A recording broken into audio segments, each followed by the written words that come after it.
Well, good morning, and what a night last night in sports. Once again, the Kansas City Chiefs, after getting off to a really bad start, are all of a sudden looking like a contender. And, of course, this Sunday afternoon, 4:30 game, the Bills will play the Kansas City Chiefs. Boy, they looked good last night with a convincing win. Also, once again, Freddie Freeman, Ohtani, the Dodgers, going into the tie now for the longest game in World Series history. It went into the, 18th inning. Wow. Game 3 of the World Series ended up going late in L.A. They were even commenting on the time when Freddie Freeman was at the plate. The ball just made it over the center field fence. The Dodgers beat the Blue Jays 6-5 to take a lead, 2-1, with two more games, two more possible wins that would end it all in L.A. Nearly a 7-hour game. Shohei Mani, we call him at our house, hit 2 homers, broke a World Series record, getting on base 9 times, and will be the starting pitcher later today in Game 4.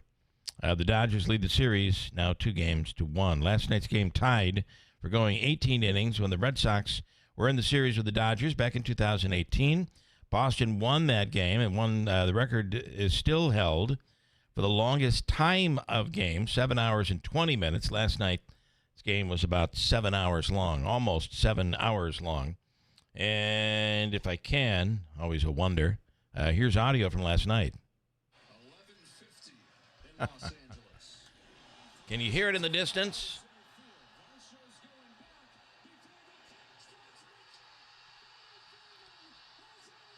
Obviously you can't. And obviously it's way in the distance. Of course, that is the call from last night. And the Dodgers end up ahead in the series. 2-1. Just unbelievable. Coming up on the program today, we'll speak with Ryan Schmelz from Fox News Radio. Dr. Hall is on later this morning. Hobica's free money question of the day. Here's something for you from your kids or grandkids or what have you. Embarrassing music moments. We know you have them on your phone, and you can play them right over your phone. We'll talk about that. County Executive Anthony Pisani is in this morning. A lot to get into. And later today, something that Davey put together, Jay Paterno is the son of former Penn State coach Joe Paterno, has a new book out and has his take on Penn State football and probably trying to restore and reinforce his father's legacy, which of course certainly came into question during the end of his career. We'll speak with Jay Paterno in the 8 o'clock hour this morning, plus a whole bunch more here for a Tuesday, the 28th.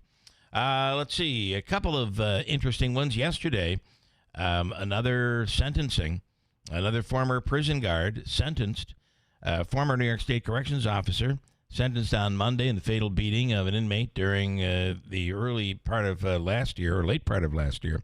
Oneida County Judge Michael Nolan sentenced former officer Daniel Berger to 1 1 3/4 years in state prison. Berger previously pleaded guilty to first degree offering a false instrument for filing, and that previously pleaded guilty to that.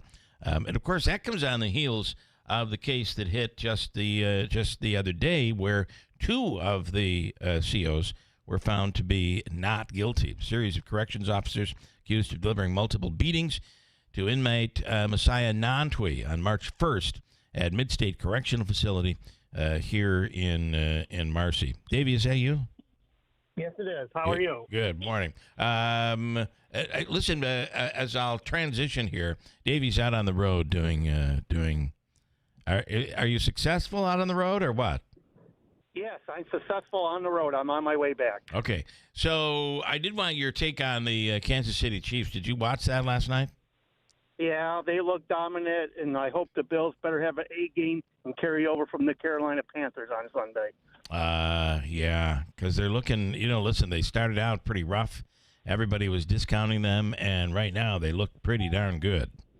Yep, Travis Kelce had one heck of a game. Mahomes looked good despite throwing an interception, and then again they didn't play a fairly well Washington Commanders game. They were missing Jalen Daniels, and Marcus Mariota was the starter. So the Bills, like I said, the Bills are going to have a non-perfect game against the Chiefs on Sunday. And one thing, Bill, no mistake game, a perfect game they're going to need. And the perfect thing is, the game's at 4:25 and it's in Buffalo, so that's the good thing for us, Yeah, yeah. All right. Don't ask me about the World Series. I turned it off after the seventh inning, and I wake up this morning, I see it got over at 3 a.m. It went another 11 innings. It's unbelievable. I don't know anybody that stayed up during that, but holy crap! And I will be there in a few minutes. All right, and the Dodgers end up winning. This story I thought kind of interesting, and and I believe it really kind of when Utica College, now Utica University, lowered their tuition. I do think it put a pinch on them, but they didn't have the endowment that these big universities have. For instance, bring in Hamilton, New York, and Colgate University yesterday announcing that any students whose family makes less than $175,000 a year will attend or can attend, if accepted, can attend the college starting next year for free. Colgate will offer a tuition-free and sliding scale education for families making up to $300,000 for a gross income higher than $300,000. The student will have to pay full tuition. Can you imagine being that family that makes $301,000 a year? Anyways, families between $175,000. Ryan, good morning. I'll be right with you. $175K and $200,000 will pay about 5% of their income to tuition and are not eligible for loans. Families earning $200,000 to $250,000 will pay about 7%. But if you're a family that makes under $175,000, it's tuition free now at Colgate University. Not an easy school to get into, and my guess that makes it even more difficult to get into Colgate. The government shutdown continues. It seems like Groundhog Day. Every day we speak with Ryan Schmelz. Ryan, good morning. Good morning. I hate the Chiefs. Yeah, good morning. That was a big win yesterday. But, Mariota was out. Yeah. In there. But the Chiefs look like they're very much back. This is the best offense they've had in a long time. And, that's a concern. Well, and our Buffalo Bills here will be playing the Chiefs in the 4:30 game on Sunday. So, listen, the Bills are coming off a big win as well, but have been shaky also. So we'll see where it all goes. But a real classic as Mahomes versus Josh Allen on Sunday. All right, the president, of course, is overseas, but we're beginning to see now some hurt being put on to states and programs being put on hold, and all of a sudden the pain that can come with a government shutdown is beginning to become a bit on the magnified side. It certainly is. We have a SNAP deadline that is coming up, a food assistance deadline coming up, and, of course, you have also air traffic controllers who are not going to be getting their next paycheck starting today. But I think there was also a big update yesterday where you saw the American Federation for Government Employees come out and say that they support a clean extension of government funding, or supporting the clean CR, which could put more pressure on Democrats to ultimately cave and vote for this thing. So it appears that, we're at least in a different territory maybe starting today than we were, say, just a few days ago. I also heard for the first time yesterday from Democrats stating if only the president would agree and give them his word that they would fairly negotiate these issues, that would reopen. That could very well reopen the government. I haven't heard that out of Democrats as of yet. It's almost like this is the new we're caving, but we're going to make it look like we're not. Yeah, and that would be a pretty starch update because I think you've heard going into this from Democrats that they feel there's a lack of trust with Republicans. They don't trust Republicans to address this issue. So if they're in a situation where they're being called or saying that they're open to negotiating after the government is reopened and having meetings with President Trump and finding some type of compromise, I mean, that'd be huge because, look, they only need 8 Democrats to get on board with breaking the filibuster and ultimately getting this thing across the finish line. So if Democrats are willing to do that, then that would be quite substantial. Yeah, and the other part of this is if there are enough people. Listen, if this were to go unchecked when it comes to healthcare premiums, they would go up significantly for much of America, including many Republicans. So there is pressure on Republicans to act here before the end of the year. It would affect them as well and their constituents.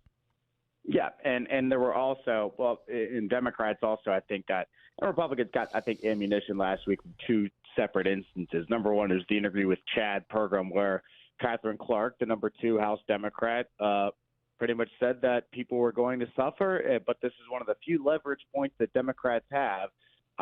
Republicans immediately seized on that. And then there was another thing that happened where you had Amy Klobuchar, the member of Senate leadership, sharing a CNBC article about the Obamacare premium tax credits. Well, the couple they interviewed for the story was a group of early retirees in their 50s who were living off of $136,000 in pensions. And, people did not think that was the right example for her to be using because, that's where you saw people saying, well, wait a minute, like, why are early retirees on a pension, the people we should be worried about when there are people living off significantly less money who aren't getting the Obamacare premium tax credits, and I think there were some people who seized on that, at least on the Republican side, to say, hey, look, this is proof that we need to reform this program. It's not exactly perfect. Yeah, that is, again, you're looking at the Democratic Party that is just seems to be continuously trying to find its way and out of touch, and that is probably a really good example of it. And I think Republicans have said from the start, and they've held true to this, talking point that, they're open to talking about the program and possibly extending it, but they need to see significant reforms. Now, of course, some Republicans who would be happy if the entire Obamacare premium tax credit policy was done away with altogether. Yeah. But I would say that even the ones who are open to the idea of extending it or don't think it should go away, they're unified with the rest of the conference in saying that they think it at least needs to have significant reforms, which is not something you can do when negotiating a government funding bill. They think that has to happen after the government's reopened, and there needs to be serious talks about who gets this and who doesn't. Yeah. All right. We'll see where it goes. It does feel like Groundhog Day, I got to say, Ryan. Day in, day out. Today's a little bit different. I think this is the progress. The second half of that. But yeah. Okay. Progress, maybe not, but at least it's a game changer. Yeah, there's no doubt about it. All right, interesting. Ryan, have a great day, and we'll talk again soon. Thank you. Sounds good, Bill. Thank you. Ryan Schmelz with Fox News Radio. Quick break, and we'll come back 6:38. It is Davey, by the way, this morning. Obaika's free money question of the day is worth how much money? $200. $200. And I'm not going to mess with you. Okay. All right. I mean, you feel so much in control now, don't you? Not really. Not at all. I don't think either one of us do right now. Lordy. 6:38 at WIBX. Whatever you need to haul, landscaping tools, heavy construction gear, or even livestock, Clinton Tractor has the trailer for the job. Choose steel, aluminum, or galvanized frames from 500 pounds to 55 tons with trusted names like B-Wise, Eager Beaver, and EB. For trailers, parts, and service you can count on, visit the Caladona family at Clinton Tractor. We are the leader in service, Clinton Tractor. ClintonTractor.net. Some firsts you'd like to leave in the rearview mirror. Other firsts are life-changing. Nokian Tires invented the first all-weather tire 25 years ago to serve as a true year-round driving solution. We infuse our tires with aramid fibers for pothole protection, and we subject our products to Arctic conditions at the largest winter tire test facility in the world. Make safety your first priority. Nokian Tires. First things first. Visit Tallman's Tire and Auto Repair in Utica, Yorkville, Rome, and Herkimer, or online at tallmanstire.com. Here's the tale of the daily med fill. Same old pharmacy, same old bill, but those prices kept rising higher still. Till the savings wrangler rode in, cool as can be. Tap Good RX, saving massively. No plan? Don't matter none. Up to 80% off. The deals are done. Discounts hitting harder than Ma's chili. Dang. That one little app does all the rest. Save time and money on prescriptions. Check Good RX. Good RX is not insurance. All right, we'll string together a couple of pretty good-looking days, chilly mornings, and I'd say cool afternoons until the rain showers get here with an approaching storm by about Thursday. Sunshine today, 57. Tonight, clear about 30. Obviously, in the North Country, colder. Sunshine, the good old double nickel tomorrow, 55, with some showers in here for Thursday and Friday. For the Weather Channel, I'm meteorologist Ray Stidget, WIBX 950 AM and 92.3 FM. All right, we have clear skies and 30 degrees at WIBX. WIBX. This is Keeler. WIBX 950 and 92.3 FM. Now back to the Keeler Show.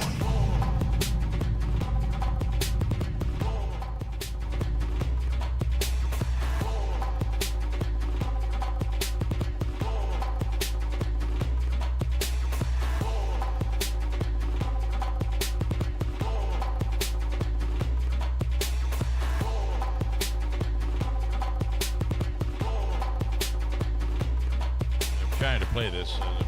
Of course, I've done everything possible to make it work. Maybe this will work. 11:50 in Los Angeles. Furman sends a fly ball to center field. Varsho's going back before the catch strikes me. Freddie Freeman has ended it. It's a repeat hero with the last word on a Game 3 classic. I think Ohtani had a couple of home runs, too, last night, didn't he? As well. And he's pitching tonight. Holy crap. Man, oh, man. By the way, it's like 11:50. You can imagine you have all these people in L.A. getting up here this morning, and they're like, oh, my God, did that game go late? I feel so tired today. Yeah. Well, you have no idea. It was 2:50 in the morning for us. Those Dodgers, I thought the Blue Jays had it last night. They had a 4-2 lead at one point. And it is the best. The Toronto Blue Jays have the best offense in baseball, or do they? Right when going head to head, do they? I guess we will see. Ohtani going tonight, and then if the Dodgers could win, and don't think that any game is a fix, right? Any game is a lock. It's just when you think, oh, that's a win tonight, they're going to be down. There's going to be a must-win for them in their next game. You just never know in this game of baseball. Can somebody else win? I'm sick of the same two. Not the same two teams, but the Dodgers. The Chiefs are always in it. I can't say that because my son's a Chiefs fan. Think about how many years the people who don't like the New York Yankees have been like, can somebody else win this? Meanwhile, the Yankees haven't won it in a while. Their fans are going crazy. Yeah. Police in Pennsylvania investigating after a bag supposedly containing cocaine was found in a trick-or-treater's bag on Saturday night. Oh, boy. Here's Chief Jack Dougherty and a concerned parent talking about it. Check your kids' candy, check what they bring home before they eat it. Make sure you throw anything away that's opened or unrecognizable. Just throw it away. It's not worth, the problem. I'd hope it was an accident. I would hope that nobody's deliberately trying to give that away to kids. That's not a good thing. Did they have a big display outside of the house? They probably did. Well, we were manufacturing in the back. We were giving to kids in the front. It is that time of year where Friday night. Friday night is going to be busy because Halloween, when it lands in the middle of the week, the authorities and everybody, neighborhoods, they get a little bit of a break. But when it's on a Friday or a Saturday, no school, no work the next day, the parties are aplenty. And in this area, this part of America, I do believe we take Halloween very seriously. We do, and because it's on a weekend, not only will it be more people, but it'll be later than like a Tuesday or Wednesday night. Yes. So and you'll have that to deal with also. Yeah. This weekend's also, so Sunday morning, Saturday night, Sunday morning, you'll be moving your clocks back by 1 hour. So can you imagine, like a friend of mine, he loves Halloween. He and his family, his wife and his child, they give out full candy bars. I like to do it too, and my wife refuses to do it. Like, I even bought a bag of full candy bars, and because we don't get a lot of kids, and she's like, "That we're not." Took it back and went and got the little miniature things. We don't want any attention being brought on us. Yeah, he makes an investment. I mean, he can do the whole neighborhood and then some. But can you imagine how expensive it is? Like that other guy giving out bags of cocaine? Yeah. That's an expensive night. Cocaine is not cheap. I mean, I didn't say crack. This is cocaine. The full Monty here. Where was that again? In somewhere not here. Somewhere that wasn't here. Hold on. In Pennsylvania, of all places. I hope they track that individual down and arrest him. A couple of weeks ago, there was a story where 3 people wearing Halloween masks were terrorizing a home in Virginia. They threatened to harm the people inside, even tried to break in. They ended up being relatives of the homeowner. Nobody knew until now. It took 3 weeks to figure it out. Apparently, it was supposed to be a prank, but then it kept getting worse and worse. Here are some of the threatening things they were saying caught on Ring camera. The worst nightmare! Open the door! Either you come out or we coming in! Open the door! Okay. Oh, that's fun, right? I mean, that was a prank. It was a joke. It was humor. Sometimes you wonder about people's judgment. Yeah, just a little bit. I guess without their judgment, where would we be? Today is, are you ready? Hold your breath. It's big. It's National First Responders Day. Okay. But today is also National Chocolate Day. National Chocolate Day. And, of course, with Halloween just coming right up, I think that's probably a big deal. National Chocolate Day. According to a new survey in New York City, New York City is the #1 city in America for Halloween. Okay. I would imagine it is in terms of some things. You know, New York City is, because it has so many apartments, depending on what part of the city. If you're in Yonkers or in parts of Queens, you may be doing the traditional house-to-house candy trick-or-treating thing. But if you're in, if you're in Midtown or you're in the city, it's apartment complexes will have trick-or-treating day. Malls or stores, businesses will have trick-or-treating day. According to the survey there, New York is #1. Coming in second is Jersey City, followed by Los Angeles. Some of the things they factored into New York getting the #1 spot: walkability, number of Halloween parties, and the amount of candy stores per capita. Well, that would definitely make New York probably #1.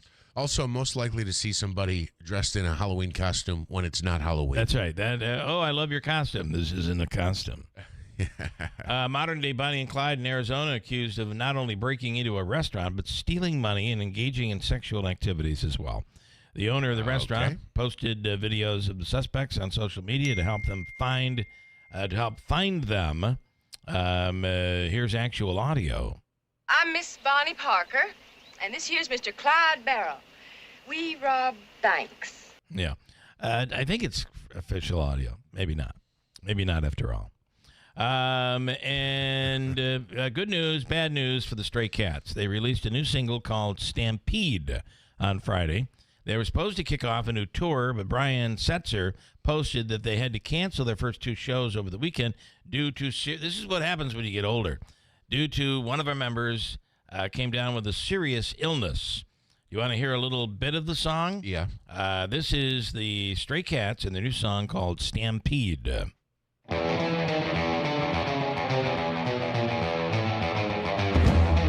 it's got a little intro. I'll try to bring you up to the hook. Here we go. See Singing around the fire at the old bar X as the sun is going down. All the chicks on the prairie know there's a new sheriff in town.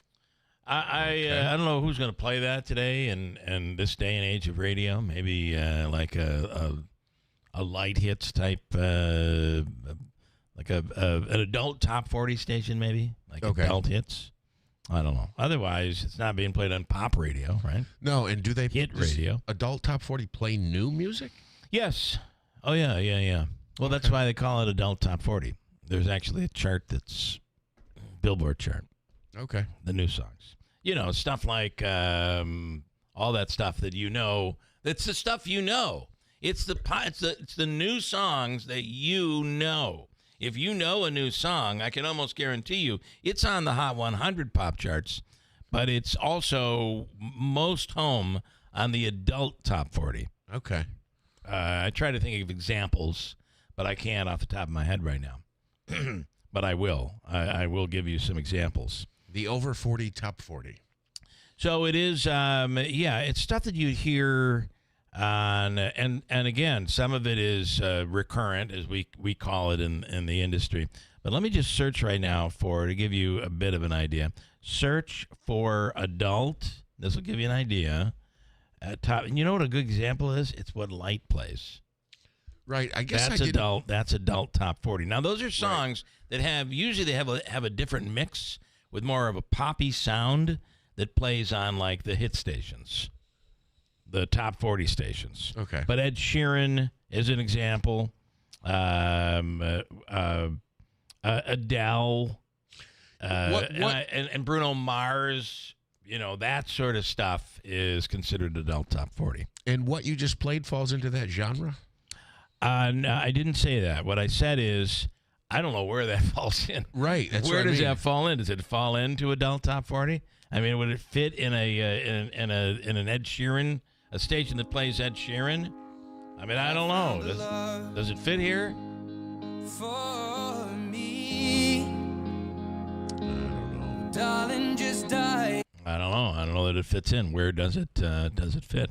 Do radio stations, old classic rock radio stations, say, "Hey, we've got a new hit from the Stray Cats. It's really cool." I mean, Stray Cats are kind of unique anyway on their own. Even when they were on the top 40 charts, back when they were new, it had almost a throwback sound to that 60s rockabilly sound. Right. Kind of like that. There's your music lesson for the day.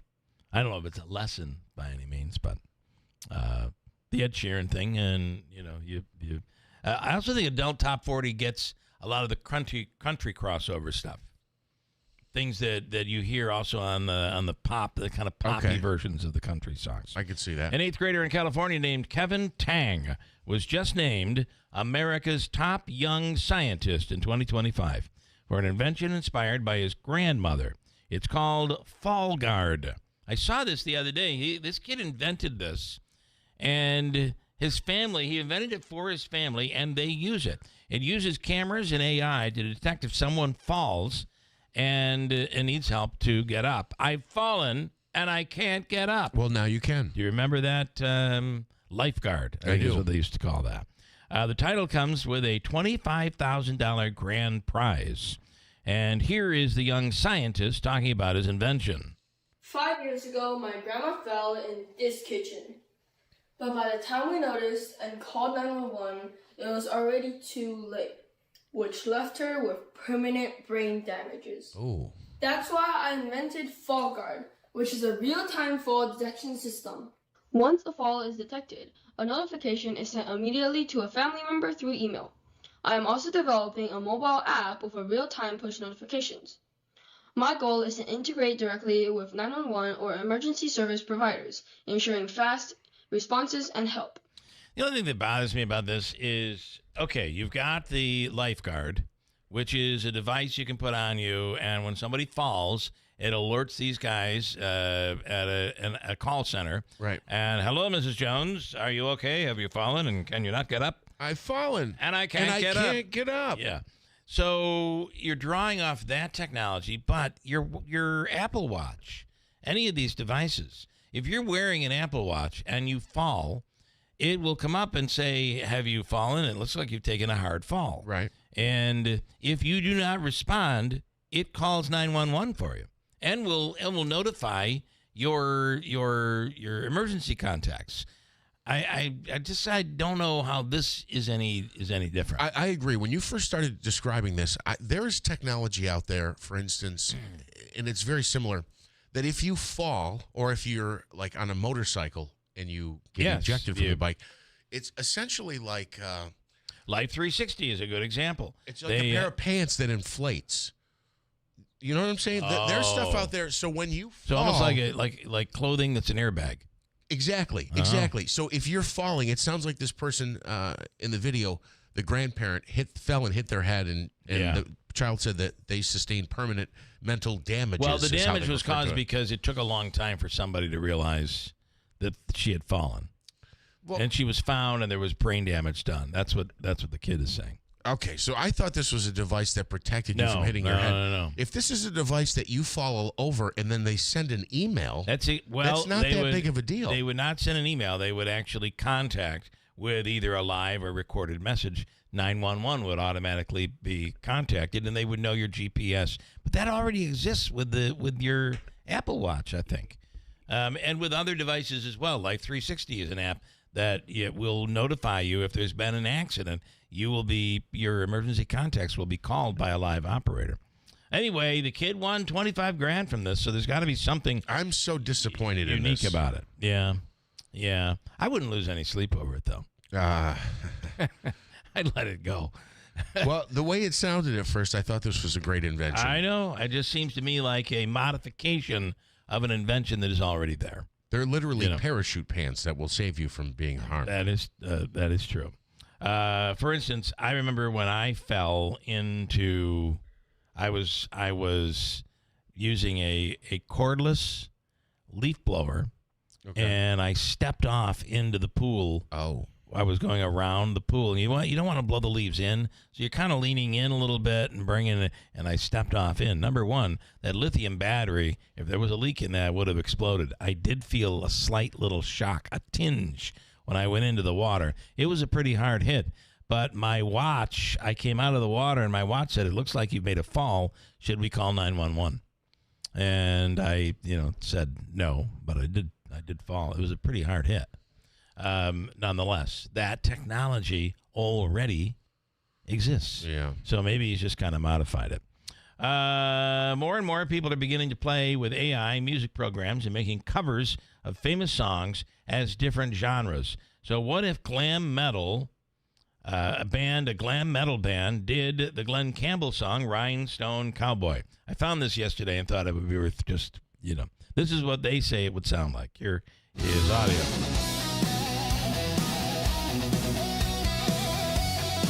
Like if Def Leppard decided to do Rhinestone Cowboy. I've been walking these streets so long, singing that same old song. I know every crack in these dirty sidewalks of Broadway. I like this, to be honest. I think they should run with it. Well, hustle's the name of the game. And nice guys get washed away like the snow in the rain. It's Guns N' Roses' version of... I'm going to tell you something. We're in big trouble. That's AI. That's not any... We're in big trouble. Yeah. We're in big, big trouble. If you think the stuff it's going to be so difficult to figure out what am I listening to, what is real, what is not real. And the other thing is when they are able to take real people and make modifications using AI, these artists will be able to do things. These real artists will be able to do things that, Chuck Berry never could have thought of doing. Right? The sound was going to be complete. Maybe it's the progression of music, but you're gonna struggle in 20 years to figure out, is that a real band or is that AI? Is that a real artist and singer or is it AI? 20 years or 2 years? Yeah, you're absolutely right. Well, or right now. You just heard it. News is coming up next.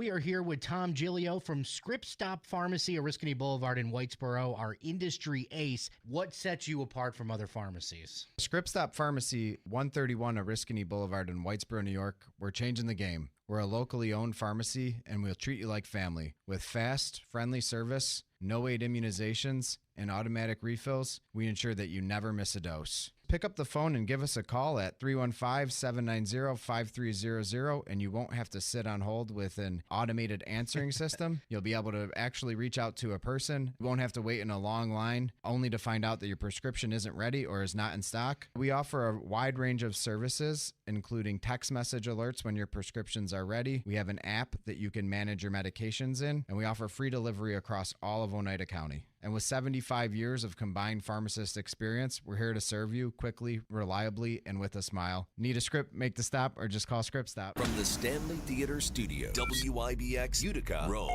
WIBX 950 and 92.3 FM, celebrating 100 years. They've become very close friends. I'm Dave Anthony, Fox News. That's what President Trump says about Japan's new prime minister, bringing her on stage with them while addressing American troops on a U.S. aircraft carrier stationed in Japan. The cherished alliance between the United States and Japan is one of the most remarkable relationships in the entire world. Japan's first female prime minister, Sanae Takaishi, who just came into office a week ago, does not have a long-standing relationship with President Trump, and she was navigating this deal that was arranged by her predecessor to spend $550 billion in the U.S. That is about a tenth of Japan's economy, all that on projects chosen by Washington in order to avert tariffs that were higher than 15%.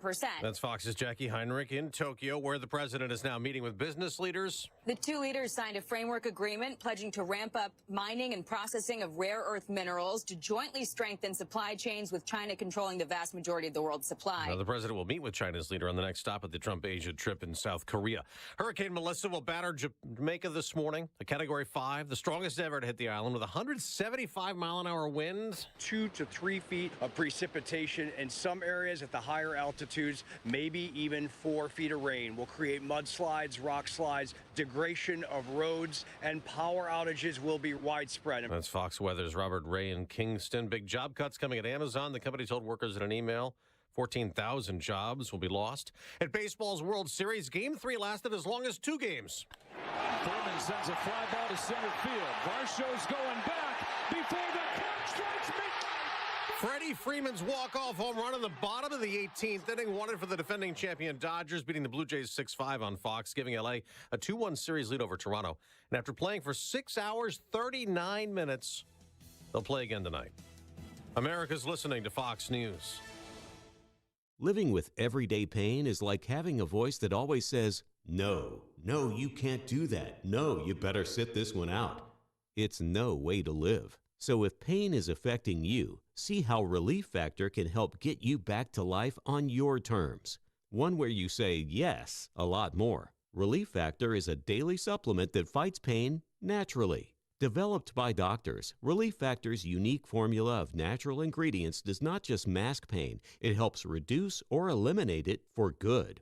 Whether it's your back, neck, joints, or muscles, Relief Factor can help you, as it has for so many others. So call 1-800-4-RELIEF and give Relief Factor's 3-week quick start a try. It's only $19.95, less than $1 a day to get your life back. Just go to ReliefFactor.com or call 1-800-4-RELIEF.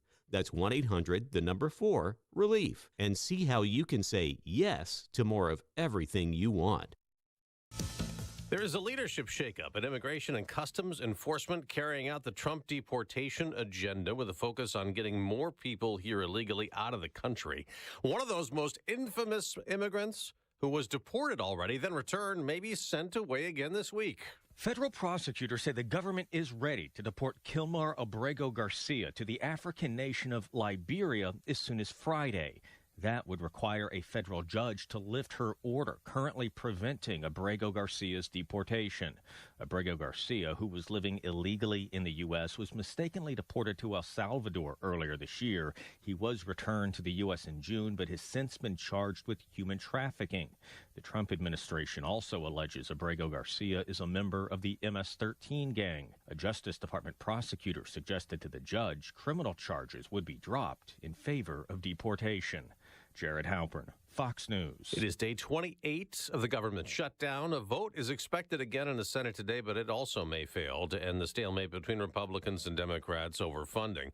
On Wall Street, stock futures mostly higher the day after big gains lifted the Dow, Nasdaq, and S&P 500 to record highs, ahead of another expected interest rate cut tomorrow after a Federal Reserve meeting.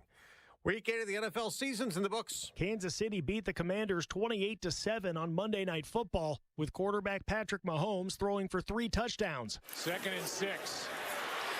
Mahomes, end zone, caught by Kelsey. Touchdown. That was courtesy of ESPN as Kansas City's defense stifled a Washington offense led by Marcus Mariota, with Jaden Daniels missing the game due to a hamstring injury. The Commanders managed just 260 yards of offense and dropped their 3rd game in a row. For the Chiefs, they are now 5-3 and have won 5 of their last 6 after starting the year 0-2. That's Joe Morgan. I'm Dave Anthony, Fox News.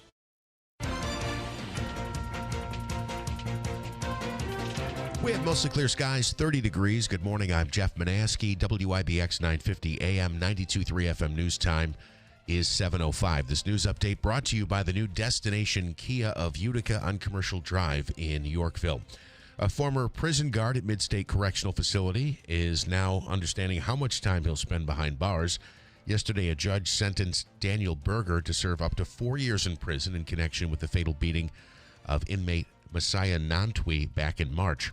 Berger had been indicted on manslaughter and gang assault charges, but ended up pleading guilty to offering a false instrument for filing.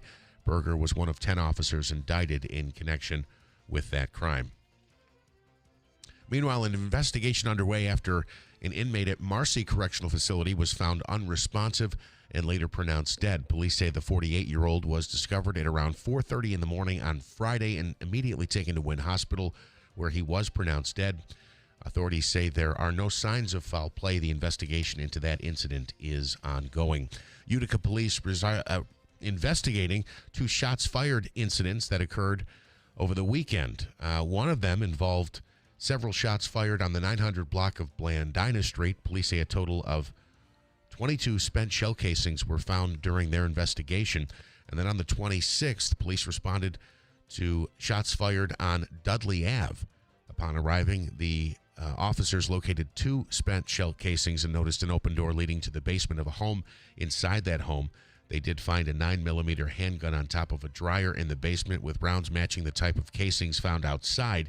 The investigation into ownership of that weapon is ongoing, as well into the other shots fired investigation.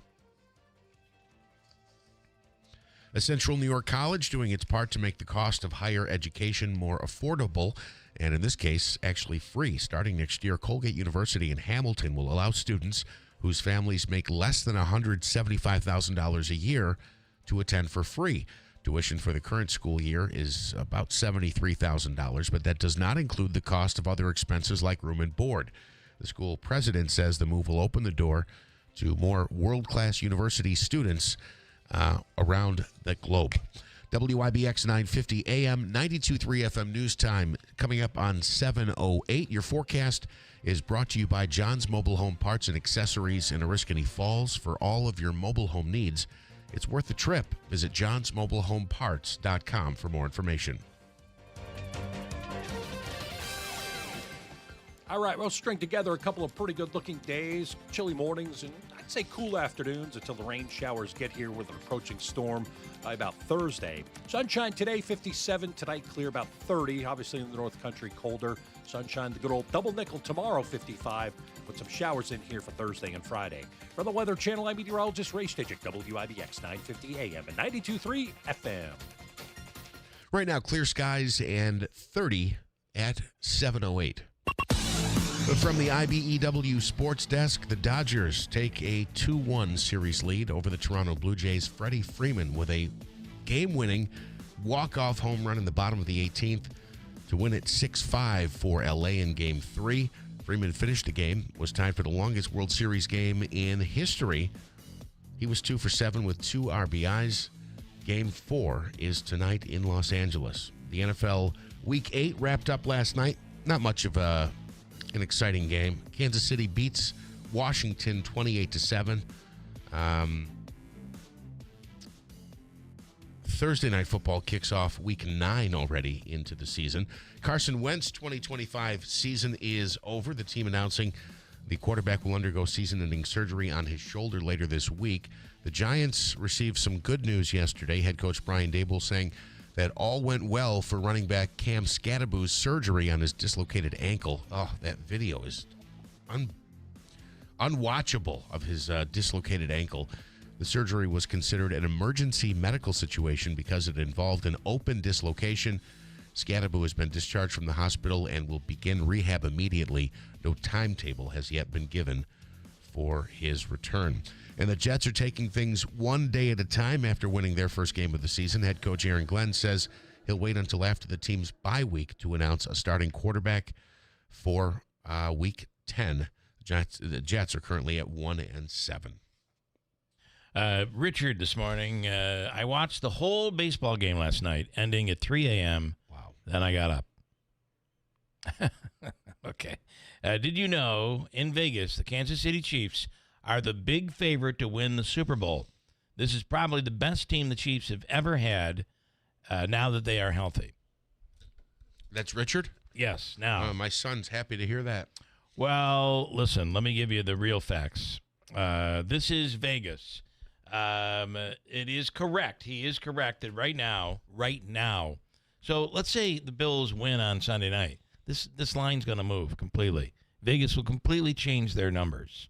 But as of right now, Kansas City's playing really well. As of this morning, the odds favorite to win the Super Bowl, he is right, the Kansas City Chiefs at plus 500. But it's not like way ahead at all. It's a moving target for them. You're awfully defensive about this. No, I'm not defensive. And I'll tell you why, because the Bills do not look like a Super Bowl team right now. I'm not being defensive. And I'm surprised the Bills are. So all I'm saying is Kansas City is not way ahead of everybody else. Okay, that's all I'm saying. Because it changes everything. It'll change everything. No, what I'm saying is, as of right now, they're not. As of today, if the Super Bowl were to be held today, Kansas City is the favored, but not by that much. Detroit is plus 650. Kansas City is plus 500. That's not, and they aren't way ahead of everybody. Do I think they look like somebody that could be a Super Bowl team right now? I do. Am I nervous about the Bills playing Kansas City Sunday? I am. But I'm just saying this will change a million times before we get to the Super Bowl. Green Bay Packers plus 700. The Bills were the number 2 weeks ago. The Bills were the number 1 team to win the Super Bowl. Well, now it's Kansas City. See what I'm saying? Yeah. Vegas is going by where everything's going, who has injuries, who has whatever. But it goes, they're like 5 teams ahead of the Bills right now, including Detroit, really? Green Bay, maybe only 3 teams. I mentioned Kansas City. Yeah, it is only 3. But still, the ones you want to win, if the Giants could only win the Super Bowl, a $100 bet would pay $30,000. Wow. But, are they that far off, the Giants? Yes. Okay. I mean, not this year, but even the Indianapolis Colts are up there with plus 900. So you got five or six teams that are looking pretty good right now, according to Vegas, and Kansas City is one of them, and they are leading where Buffalo was 2 weeks ago. What are the odds for Daniel Jones to win Most Valuable Player? And boy, if I wish I had taken that bet at the beginning of the season. He has been unbelievable. Would you give him most improved, Jeff? There's no question. I might even give him MVP. Most improved. He was one of the worst quarterbacks in the league. He puts up numbers that are unheard of. I can't come up with. I wouldn't give him the MVP right now. I can't come up with MVP, but I could tell you the leading favorites for the Heisman. But I can't. It's the guy from. It was the guy from Oklahoma, and then the kid from Missouri is showing up too. Yeah, Julian Sayin. Is he from Missouri? I don't know where he's from. I just have names. Is it Mahir, the kid from Oklahoma? Ty Simpson. Yes. Is plus 360. Oh, Fernando Mendoza is plus 260. That would be probably the most favored of all the players for the Heisman. But anyway, it's Steve Angeli and Ricky Collins, bottom of the barrel. Yeah, well, Angeli doesn't really qualify, right, because of where he's at. But I find it, and all I'm saying, Richard, you're right. Right now, they are leading the way. But if the Bills win on Sunday, watch those numbers completely change. Yeah, of course. Yeah, that's all. That's all I'm saying. And maybe they are the best team that they've ever had. But if you remember, Richard, and I'm not trying to be mean, I'm just trying to be honest. If you remember, last year you were telling us the Jets were the best team in the NFL, and they were going to the other, and you told us that the year before, for God's sakes. So how many? I can't wait to read his email response to that. There'll be a response. I'm just telling you. I'll bring up. Everything is saved in this computer. I can bring it up and read it back to you if you'd like. Wayne, good morning. You're on the radio. Richard the Greek. Richard the Greek. I love that. the meteorologist and the Greek. Yes, that's a good point. Not only is it weather, but he can determine also whether or not a team is going to win.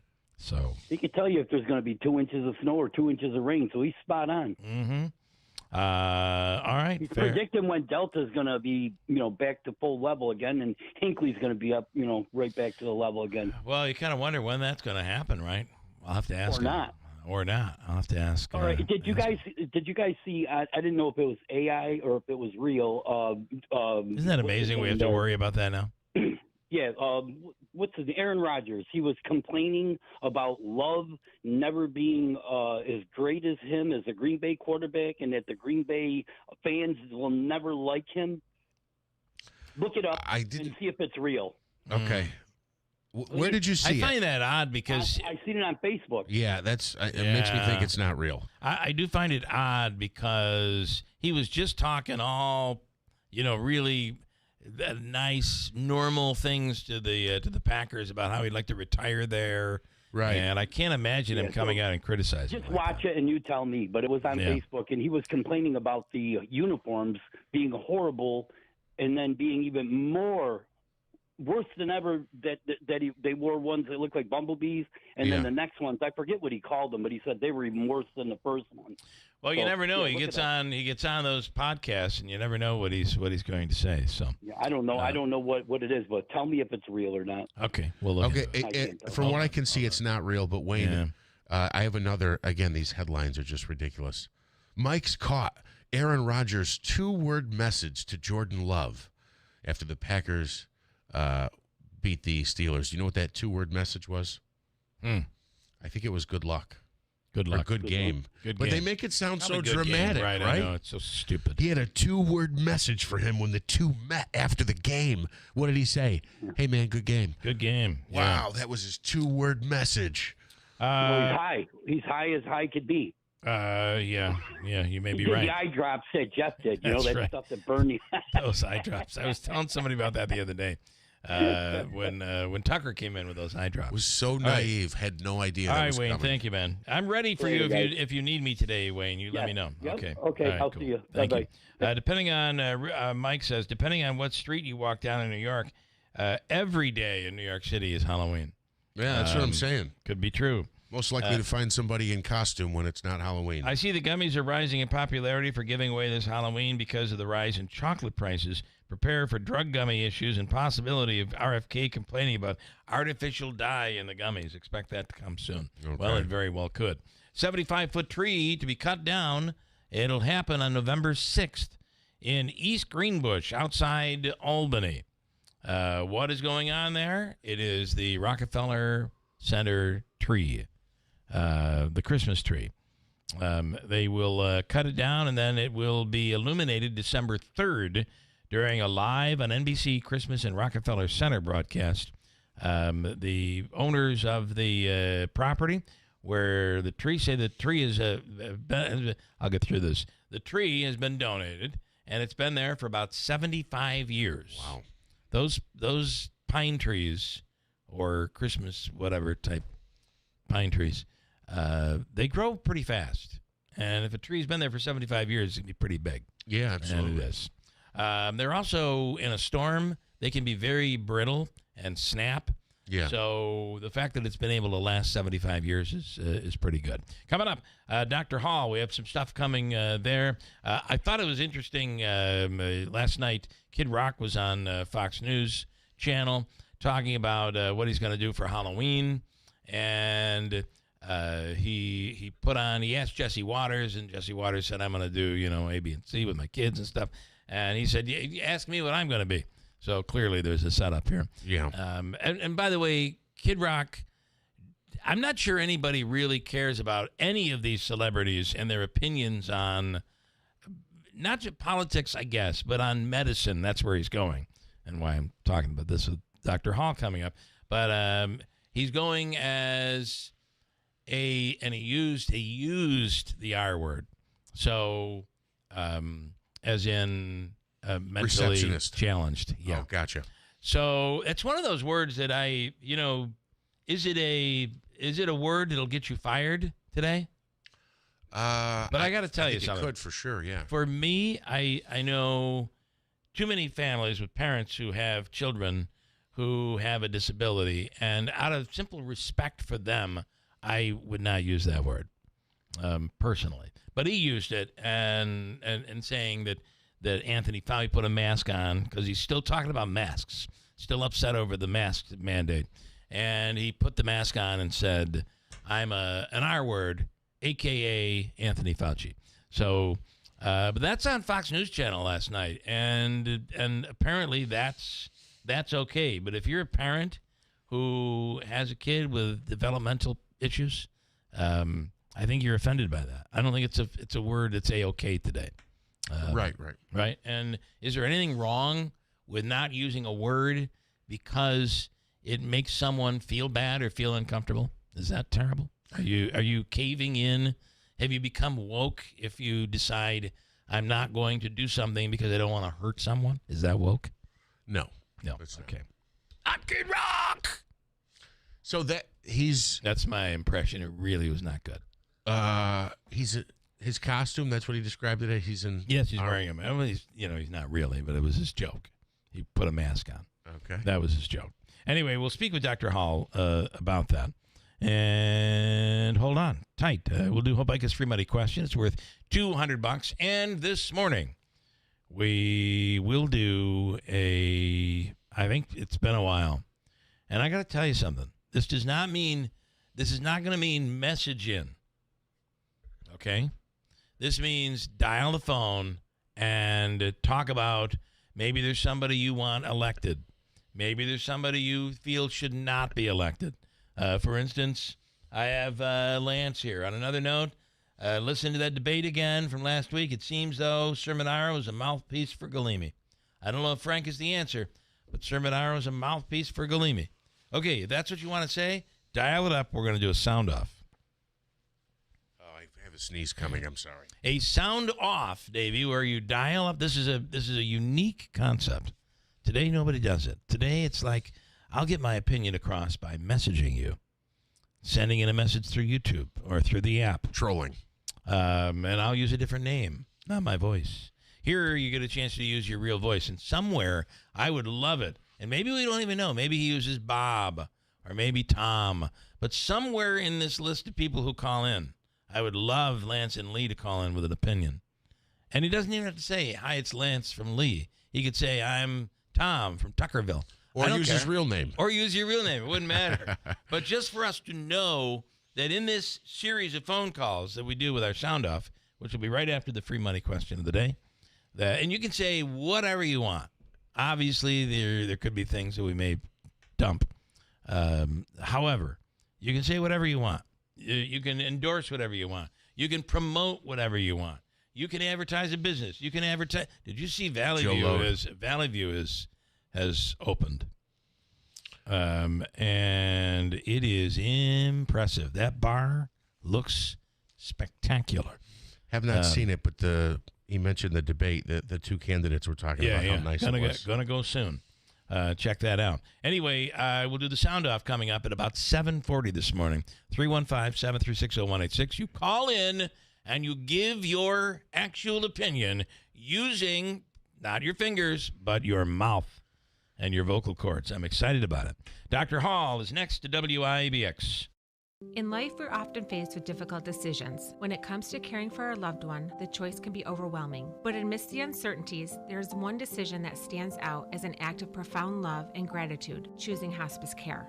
Hospice care isn't just about medical support. It's about honoring the journey of those who've given their all to their families. It's about providing comfort, dignity, and peace in their final days, surrounded by loved ones. Choosing hospice is a way to give back to someone who has selflessly given their life to others. At Hospice and Palliative Care, we understand the weight of this choice. Our compassionate team is here to guide you through every step of the journey, providing personalized care that respects the individuality and dignity of your loved one. When it's time to say goodbye, choose hospice care. Choose love. Choose Hospice and Palliative Care, serving Oneida, Herkimer, and Eastern Madison counties. Visit our website, hospicecareinc.org, or call 315-735-6484. When you need us most. Are your windows old and tired? Hard to put up and down? Builder's grade windows just aren't made to last very long. Patriot Home Solutions is a different kind of window company. No games or gimmicks, no long drawn-out sales presentations, just high-quality, custom-fit windows at reasonable prices made right here in New York. And right now, you can get up to $2,000 off new windows from Patriot and NYSERDA, plus 0% interest for 18 months. Most homeowners qualify for the savings, and income is not one of the requirements. So write this number down, 315-401-0440. That's 401-0440. Patriot Home Solutions will tell you right over the phone if you qualify. Don't miss your chance to save up to $2,000 on new windows. Funds are limited, so call before they run out. Learn more at callpatriothomesolutions.com. That's callpatriothomesolutions.com. Some firsts you'd like to leave in the rearview mirror. Other firsts are life-changing. Nokian Tires invented the first all-weather tire 25 years ago to serve as a true year-round driving solution.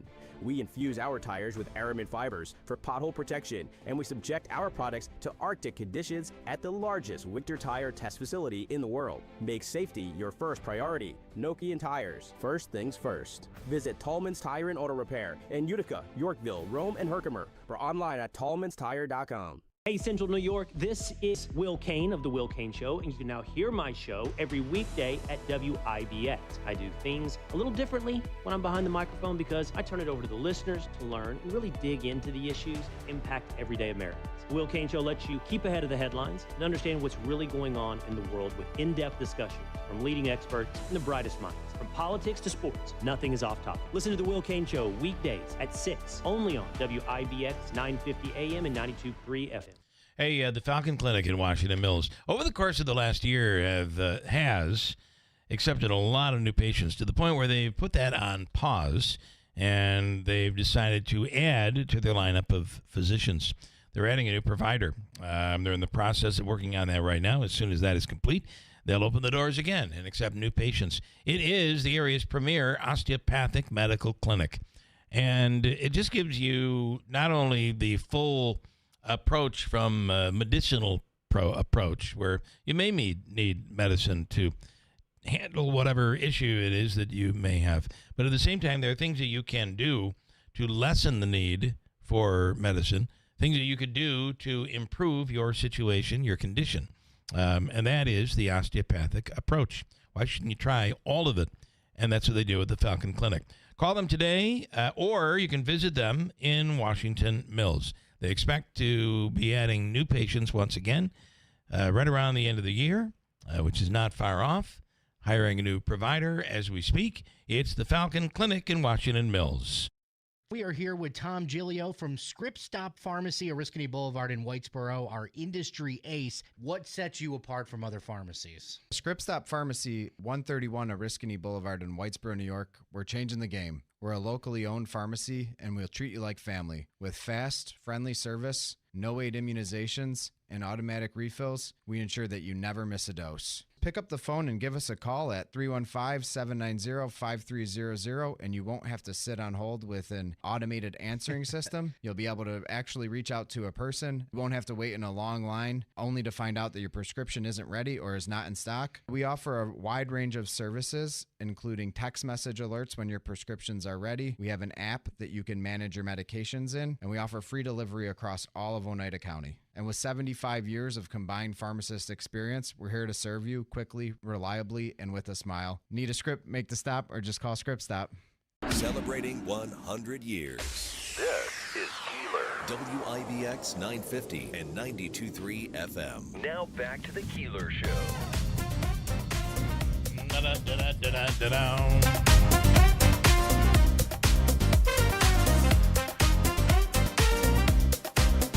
It's 7:29 coming up. Micah's free money question of the day, and then we'll do a sound off here this morning. Give you a chance to pipe in whatever you have on your mind, whatever you want to complain about, promote, talk about. 315-736-0186. In one situation here this morning, Big Honey says you will hear crickets in Buffalo on Sunday. Not a pin drop. You'll be able to you'll hear a pin drop in Buffalo on Sunday when the Bills play the Chiefs. So he's saying the Chiefs are going to win? They're going to crush the Bills. I don't know about that. That's what Big Honey is saying. On the line right now, Dr. Kent Hall. Doc, good morning. Good morning. Good morning. How are you? Wonderful. Medically, are we okay with these Buffalo Bills Mafia fans taking their newborn babies and throwing them through a cardboard box? No. Claiming that they are breaking a table. It's like the child is being christened, a Buffalo Bills fan. I think they're doing it. No, I think they're doing not something that I would recommend. I think they're doing it pretty gently, and it's kind of more of a symbolic thing than anything else. I did want to chat a little bit. Are we any further ahead on when it comes to the accuracy? It seems like every year they guess when it comes to the flu shot. Do we know anything now of how close they've gotten this year? No, we won't know that until probably 2/3 of the way through the flu season, because we don't know what is not only what we have an idea about what is circulating now, but again, we're very early into the flu season, and so it's really going to be, I would say, January, maybe even February, but before we get a good sense of that. And that really becomes more of a post-mortem, right? You're looking back on how well it is, basically after a little time, how well it's working. Exactly right. Yeah, there is no way to, it's a guesstimate based on what happened in the Southern Hemisphere during their winter, which is our summer, and that's how they formulate what the flu vaccine is going to look like. But the reality is that there are obviously changes between the Southern Hemisphere and the Northern Hemisphere, and the flu itself modifies over time, and so it could be that something that was circulating in the Southern Hemisphere in March or April or May, which is when they have to start to formulate it, by the time that it gets to the Northern Hemisphere, it's very different. So. I want to read you what the president, and this goes back a little bit to a couple of weeks ago when I guess we were all talking about Tylenol, and that kind of is a story that's, I don't know what's happened to Tylenol. I think their stock has fallen a little bit, but I don't know where we are currently on this. But this is what the president had said.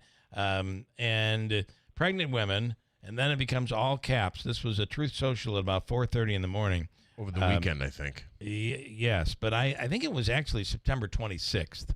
when it actually came out, but maybe it went back out over the weekend.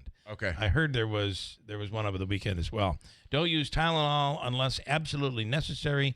Don't give Tylenol to your young child for virtually any reason. And this is the part that I really want to get into, that I don't understand, and I'm wondering what your take is. Break up the MMR shot into 3 totally separate shots, not mixed! ! Take chicken pea shot separately. Take hepatitis B shot at 12 years old or older. And importantly, take vaccine in 5 separate medical visits. President Donald J. Trump. Can you unwrap that a little bit and give us your thought from a medical perspective? Well, okay. Well, first of all, from a medical perspective, I would say you should take advice from a medical professional. And as far as I know, our president is not a medical professional. Right. Unfortunately, neither is our, Secretary of Health and Human Services, but that's a whole different thing. I believe that what their hypothesis is that mixing that stimulating the immune system by giving multiple different immunogenic substances at the same time may cause adverse effects. I believe that that's what they're saying, and so you want to space it out so that the immune system isn't being, for lack of a better term, supercharged. I'm not saying this, okay? I want to be very clear. I'm not saying this. I believe that that's what they're saying. Okay. I will say that there is zero evidence that giving these vaccines together causes significant adverse effects. There is no evidence to support that. So it's a hypothetical. There has been no study on it. There has been nothing that would evaluate whether that is true or not. And the reality is that the vaccines that they're talking about that have been given all at the same time have been shown to be highly effective in decreasing the incidence of the specific diseases that each of the vaccines together cause. So that's number one. Number two is, if you just think about it from a purely practical sense, if there's no overriding reason to do that, but you do it anyway, then what is the convenience or the inconvenience factor of having to go to get to an office on 5 separate occasions to get the same vaccine that you can currently get with one visit? I mean, that's, how many people can honestly do that? That's just a huge inconvenience. And you say there's no medical evidence that there is any adverse effects by taking these shots at the same time. Correct. Okay. And I'm not even going to get into the Tylenol thing. I realize that there's the medical world kind of disagrees with what's being said, and that really comes from RFK Jr. What about the chicken pox shot? You agree with people? There was a time when that was debated. Now I think a lot of schools require it. Yeah. So honestly, I will tell you that when it first came out, I was I don't know if I was skeptical, but I was uncertain about what the benefit of it was. The benefit that was touted at the time was actually more of a benefit to the parents, right? Because if their kids got chickenpox and they had to stay home with them and it interfered with work and et cetera, et cetera. I will say that there has shown some benefit for kids not getting chickenpox natively. Because of side effects, because of effects that can happen with them, with what's called varicella pneumonia and things like that, and neuro conditions related to chickenpox. They're not overly common, but they do happen. Okay. I would say the other thing that we believe happened. Now, this is something that we're going to have to wait a little bit for. But if you don't have if you keep people from getting the native chickenpox disease, then going forward, that should, in and of itself, decrease the incidence of shingles as people get older. Oh, okay. That's currently hypothetical because we haven't had the chickenpox vaccine long enough to know, but that is a hypothetical benefit. Speaking of shingles, is it okay to have like your flu shot and the shingles shot same time, or even flu, COVID, and shingles at the same time? As far as I know, that has been approved as a way of getting them. Right. But I don't know. I certainly the flu and COVID, absolutely. I'll be honest with you. I haven't done a lot of reading to add the shingles shot to those two together. All right. Doc, as always, we appreciate it. Thank you so much. Have a wonderful week, and we'll talk again real soon.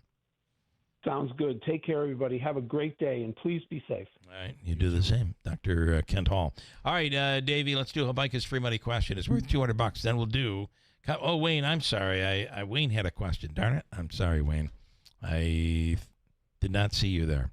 I did see you there, and I forgot you were there. That's what happened.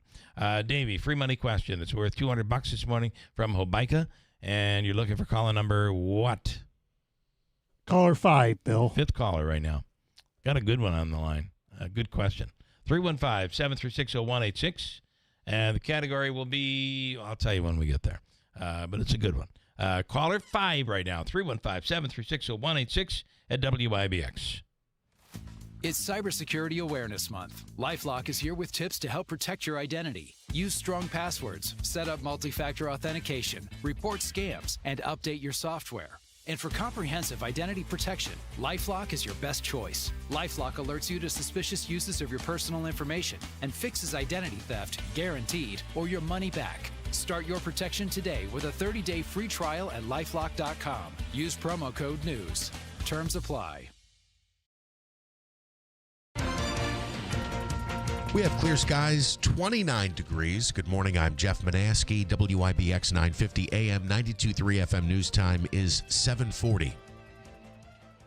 Well, today is day 28 of the second longest government shutdown in U.S. history. A federal judge in San Francisco will hear arguments today on whether the Trump administration can carry out mass layoffs during the ongoing shutdown. The hearing comes as over 700,000 federal employees remain furloughed, while essential workers continue to clock in without pay. Meanwhile, the president's nearly week-long visit to Asia continues. Earlier today, he delivered remarks to American troops aboard the USS George Washington aircraft carrier in Japan. This after he held talks with Japan's first female prime minister, focusing on security, trade, and defense spending. Trump has said he's open to a meeting with North Korean leader Kim Jong-un before heading back to the United States. Hurricane Melissa has its sights set on Jamaica with a potential to cause mass devastation there. Melissa is the strongest storm the planet has seen so far this year. It's currently packing maximum sustained winds of 175 miles an hour as it prepares for landfall. The top Border Patrol agent overseeing Operation Midway Blitz in Chicago will appear before a federal judge in the Windy City today. Judge Sarah Ellis ordered U.S. Customs and Border Protection Commander Gregory Bovino to appear and answer questions about the use of chemical agents on civilian protesters. And the Kansas City Chiefs snapped up a 28-7 victory over the Washington Commanders last night. Kansas City now 5-3 overall. In baseball, the Dodgers took Game 3 in 18 innings. 6-5 your final, a walk-off home run from Freddie Freeman. Went on for a long time. It did, till almost 3 o'clock this morning. Yeah, crazy. WIBX 950 AM, 92.3 FM news time, 7:42. Your forecast is brought to you by the new destination Kia of Utica Commercial Drive in Yorkville. All right, we'll string together a couple of pretty good-looking days, chilly mornings, and I'd say cool afternoons until the rain showers get here with an approaching storm by about Thursday. Sunshine today, 57. Tonight, clear, about 30. Obviously, in the North Country, colder. Sunshine, the good old double nickel tomorrow, 55. With some showers in here for Thursday and Friday. For the Weather Channel, I'm meteorologist Ray Stitchick, WIBX 950 AM and 92.3 FM. Clear skies and 29 at 7:43. All right, let's do Habaika's free money question of the day. Coming up, we're going to do a sound off. You want to pipe in, you want to promote anything, you want to complain about something. We have an election underway on Tuesday. And actually, early voting today. Is there somebody you think people should vote for? Do you want to promote? Anyway, you want to promote yourself, you can do it. It is our sound off we'll get to coming up in a second. In a world where people message and don't call, this will be rare. You'll enjoy it. Something unique, Jeff. They actually dial the phone and call in and give their opinion. You know, when I was young, we used to dial into radio stations to state our mind. Here's James in Utica. Good morning, James. Good morning. Good morning. How are you? Wonderful. This is for your chance to win $200. And it's from the Habaika Law Firm, Joseph and Andrew Habaika. I have faith in you. At 315-724-1600 for your legal needs. James, do you have faith in you? Depends on the category. Okay, the category is music. Okay. Okay. Music from the 11th century. Oh, boy. Just kidding. Yeah, I don't have that much. All right, this is classic rock. Here we go. Classic rock. Here is your question. And I have a feeling you're going to nail this, and it's going to be worth money for you. I have a feeling. Here we go. In fact, it's even in the title of the song, for God's sakes. Here it is. In the song, Money for Nothing, who sang the opening line, I Want My MTV? Ready, go. Oh, I don't know. I really don't know. I want my MTV. I feel falsetto. like Falsetto. I know it. Davey, what is it? Dire Straits. Wrong. He's looking for the. looking for the band. In the song "Money for Nothing," by Dire Straits. Who sang the opening line? I want my MTV. I want my MTV. I don't know. Oh, is it the lead singer Dire Straits? No. It is. It's Sting. Oh, That was really? Sting who sang that. Yeah. Whatever. Right? Who cares, James? You didn't get it. Who cares? We're going to give you the all-in-one food and fun card. It's a $25 gift card that is yours. That is available to use at Aquavino or Babes, Taylor and the Cook Cookies at the Auditorium, 72 Tavern and Grill, Nexus, and the list goes on. Davey's going to hook you up. All right. Cool. Thank you. I appreciate it. Thank you, James. Stand by. I did not know that. I did not know that either. Did that just come out? No, it's always been a thing. And it's one of those, I knew it was Dire Straits. Let me see if I can bring it up here. Money for nothing. Money for nothing. I was just going down a Saturday. It was quiet. Kind of things were cooling off outside, and I just kind of was going around, and I see Live Aid, where all the artists to raise money for Africa or for people who are starving around the world. Anyway, now you listen to it now, it's totally obvious. And during that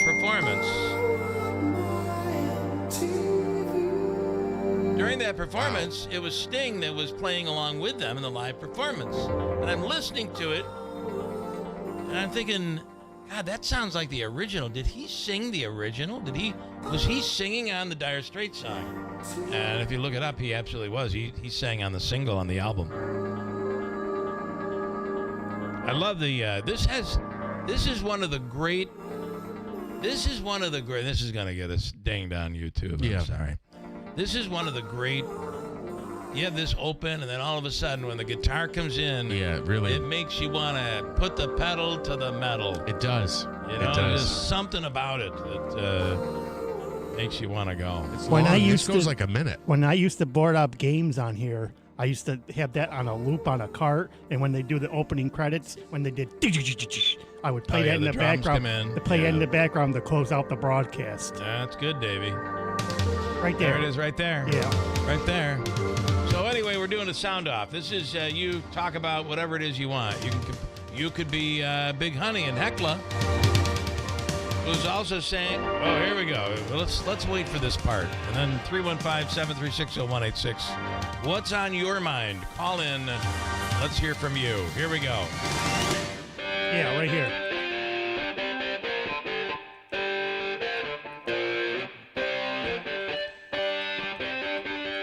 I'll tell you something else that's very interesting. When you listen to this and you hear that guitar part, Knopfler is playing that with his fingers. He is not using. This probably means nothing to anybody else but me. And there will be some people out there that care, but most people probably not. He's playing it with his fingers. He is not using a pick. And the sound that he gets utilizing his fingers is incredible. Right? That's pretty wild. If you play guitar, you know what I'm talking about. Yeah, I have no idea. Anyway, sorry. All right, we're doing, what are we doing? Oh, this is Sound Off. Whatever is on your mind. 315-736-0186. We'll take your calls. You'll have 10, 15 seconds to talk about whatever it is you want to talk about. You can complain. You can moan and groan. You can do whatever you want. Let's hear what people have to say here. Let's start now. Hi, good morning. You're on Sound Off. Good morning. Good morning. I have a complaint. Okay, I love that. There's a 2-word phrase in the English language that I think should be totally banned. All right. And those 2 words are, you know. You know? You have politicians, doctors, lawyers, regular people. Radio they're talking people. along and they say, you know. Yeah, so I'm driving down just the other day. That wasn't a good example of it, but I see what I you're feel saying. like saying, no, I don't know, so tell me. Yeah, you're right. I think it's a crutch. Yeah, it's absolutely It's something a crutch, that people, they kind of, oh my God, I did it right there. They fall back on it. All right, I like that. Thank you. Okay, thank you. Bye-bye. Remove that. Remove it from my vocabulary. Hello, Neil. Thursday at noon, I believe, Neil, if you're good for that. Hi, Neil. You're on the radio. No, it's 1 o'clock. Oh, it's 1 o'clock? Oh, you went 1 o'clock? That's a late lunch. Bill, I've got a hypothetical and a question for you. All right. Let's say that I called in and guessed that last one correctly. Yeah. But you and I used the man's real name, Sting's real name. Do you know his real name? I don't remember the question at all. Can you? It was Money for Nothing. Who sang the intro? Oh, I Want My MTV. Who sang the intro? Yeah, he's saying if he called in and gave Sting's real name, would he still win? I thought of this yesterday when I actually made that question. And I don't know what Sting's real name is. I think he does. But I would have to accept that. Yeah, right? What is his real name? Gordon Sumner. Gordon Sumner. Really? So if never would guess that. If our guy would have said Gordon, now you know why he changed his name. Now, so if Gordon Sumner was his answer, we would have had to have accepted that. I agree. Yeah. All right, good. I like that, Neil. Thank you. Hey, Manaski's coming. Manaski's coming to lunch. Thursday, yes. And by the way, just for those kind of wondering, Neil paid, I don't know what we're playing here. Neil paid money for our Toys for Tots campaign last year to go out to lunch. And I think it was to go out to lunch with Megan, and she's gone now. So your replacement is Manaski. Oh, I'm sorry. So we'll disappoint. That's all right. We'll all be there. We all know Megan was a feminist, and I don't mind feminists, but I'd rather not be around one. Okay. All right. I'm not sure that that's true necessarily, but all right, cool. She was All cute, right. though. She made up for it. Thank you. If she's over 30 and she's single, she's a feminist. Okay, that is the world we live in today. All right, Neil. Take care, man. This lunch is going to be interesting. Can't wait for the conversation.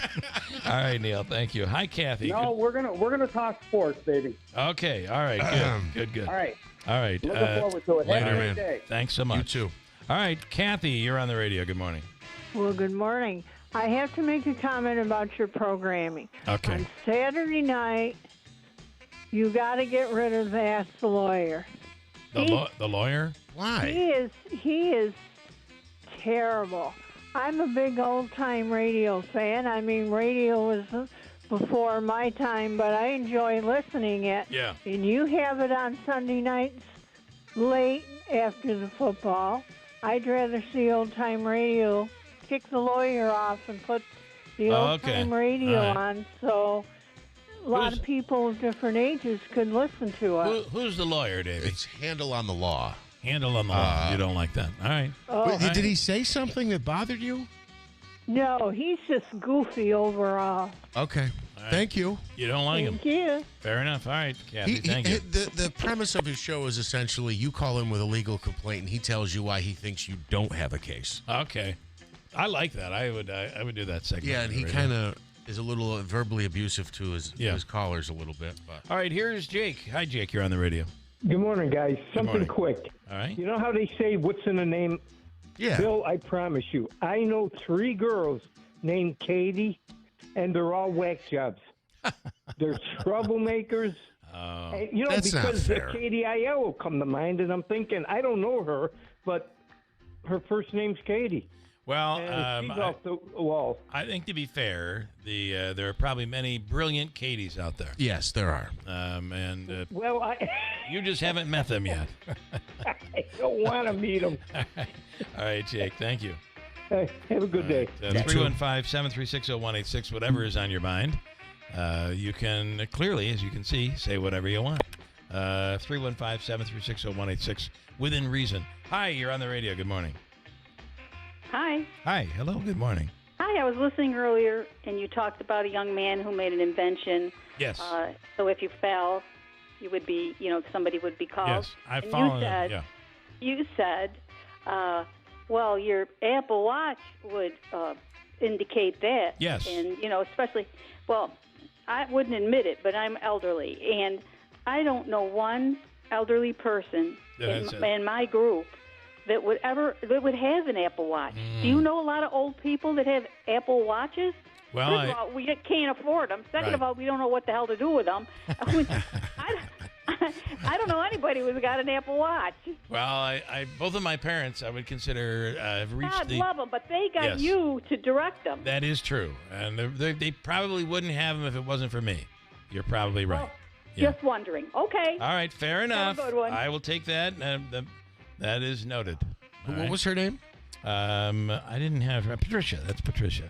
I think Patricia was looking to adopt a tech child. She needs a son or a daughter who can. Patricia show wants her me to give her an Apple Watch. Yeah, I don't have one. She makes a good point, though. Sometimes I think some of this, obviously, some of the technology is difficult to keep up with, and some of the older folks, I guess I'll call them, just shrug and go, yeah, not interested. I don't want to learn how to do it. But believe it or not, the only thing I really use mine for is the time. I could have probably a regular watch. It would do the exact same thing. 315-736-0186. What is on your mind? I haven't had anybody call in to promote a political candidate. Does no one care? Election day is coming up. Actually, you could early vote today. Or complain about something. Whatever happened to calling up and saying, boy, I just went to that new restaurant on Seneca Turnpike. This kid opened it up. It's the old Mark Seneca's Inn. It's awesome.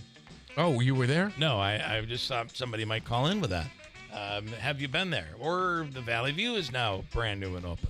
315-736-0186. Matt, you're on the radio. Good morning. Good morning, Bill. Good morning, Jeff. Morning. How are you? Good. Well, I am calling to tell you that the Alamo has wonderful wings on Wednesday, but that's not really why I'm calling. I'm calling to promote my event. It's Santa on the Farm, November 29th from 11 to 2. Everything is to benefit Toys for Tots or the Food Pantry, and we are also going to raise some money to help support a few families this Christmas that are less fortunate. Can I just interrupt you? And I love what you're doing, and I think it's awesome. Unfortunately, we are not able to promote your event because we're promoting the one that's happening on the same day at the Shorer Family Farm. It's from 11 until 2 on Dop Hill Road in Holland Patton, and that's the Shorer Family Farm. That's the one we're promoting. Santa on the Farm. Yep, that's exactly right. Oh, that's his. So that's yours. Yeah. Yeah, that's mine. Well, I had no idea. Yep. That's awesome. Yep. All right. Well, thank you for doing that. That's pretty cool. That'll be on November 29th. So 11/29, Santa on the farm, and what goes on there? People can come up and like. Basically, it's Santa's there. Everything's free. We give something to the kids. Every kid is going to walk away with something. Yeah, it's a very cool event. Oh, yeah. cool. Yeah, that's why we're promoting it. I sell Christmas trees, but I sell them for. I recover my gas money to go pick the Christmas trees up. And that's it. Very nice. And then there might be a few other things like 50-50 raffle. We got Utica Harley or Power Sports is all good. Raffling off four-wheeler. All right. And I'm raffling off firewood or $500, and all the money goes to Toys for Tots and a couple families in the local area. That is awesome. That's great. Great deed, a positive thing you're doing, and we're glad to be promoting it. All right. Thank you so much. Well, thank you. I appreciate it. Thank you, Matt. Guys, have a good day. See you. You too. That is your relative, Davey, your brother-in-law, right? Yes, they put a lot of. It's a great place. He puts a lot of great work into it. It's a tremendous event. Kids love it. Yeah. They had They had a lot of people last year. I'm running out of time. Hi, you're on the radio. Good morning. Good morning. Is it me, Bill? It's you. Yes, you're live. Okay. Yeah, I didn't know. Okay. Is this Wayne? You're saying everybody's names all the way through. Hello. I'm waiting like, well, I didn't have. For some reason, I didn't have your name here, so it's Wayne. Hi, Wayne. Good morning. Wayne, did you call the wine? So, wine, you said? You got to hurry up because we're almost out of time. Here we go. Bader. I say push for Bader in South Utica. He's a man of his word. Okay. He says things, he gets them done, and he goes out of his way for people personally. And he, when he comes to see you, he's personal. He comes right up, talks to you, and Wayne, can I interrupt? I'm going to let you go right until the ID kicks in. It's an automated thing, so keep going. You have 20 seconds. Go. 20 seconds. What am I going to do? 15. Utica's been doing a great job picking up the leaves. The potholes are looking good. Sunset Ave looks nice. Utica takes care of those potholes like no one else. Thank you, Wayne. You have a great. This is being recorded. You record. From the Stanley Theater Studio, WIBX Utica, Rome, W295EI, WIBX 950 and 92.3 FM, celebrating 100 years. First, he met with American troops, then Japanese business leaders. I'm Dave Anthony, Fox News, and President Trump is touting deals he's making. The deals will create jobs and opportunity, wealth, tremendous wealth and security for both sides and for both sides of the Pacific. The president said that at a business dinner in Tokyo after addressing troops on a U.S. aircraft carrier stationed in Japan with the new Prime Minister Sanai Takaichi. So we're still awaiting some details on what agreements they reached. We know Japan is looking at buying Ford F-150s, for instance. Up next, the president is going to be on to South Korea, which is also struggling to make good on its $350 billion investment pledge that they struck to get a better tariff rate. It is likely that South Korea's leadership was watching how things went in Japan, and if they were smart, probably taking notes. Now, in Japan, they're pledging to invest more than $500 billion into the U.S. Fox's Jackie Heinrich was there in Tokyo. Now, the president in South Korea will also meet with China's leader Xi Jinping and has suggested even a potential sit-down with North Korean leader Kim Jong-un.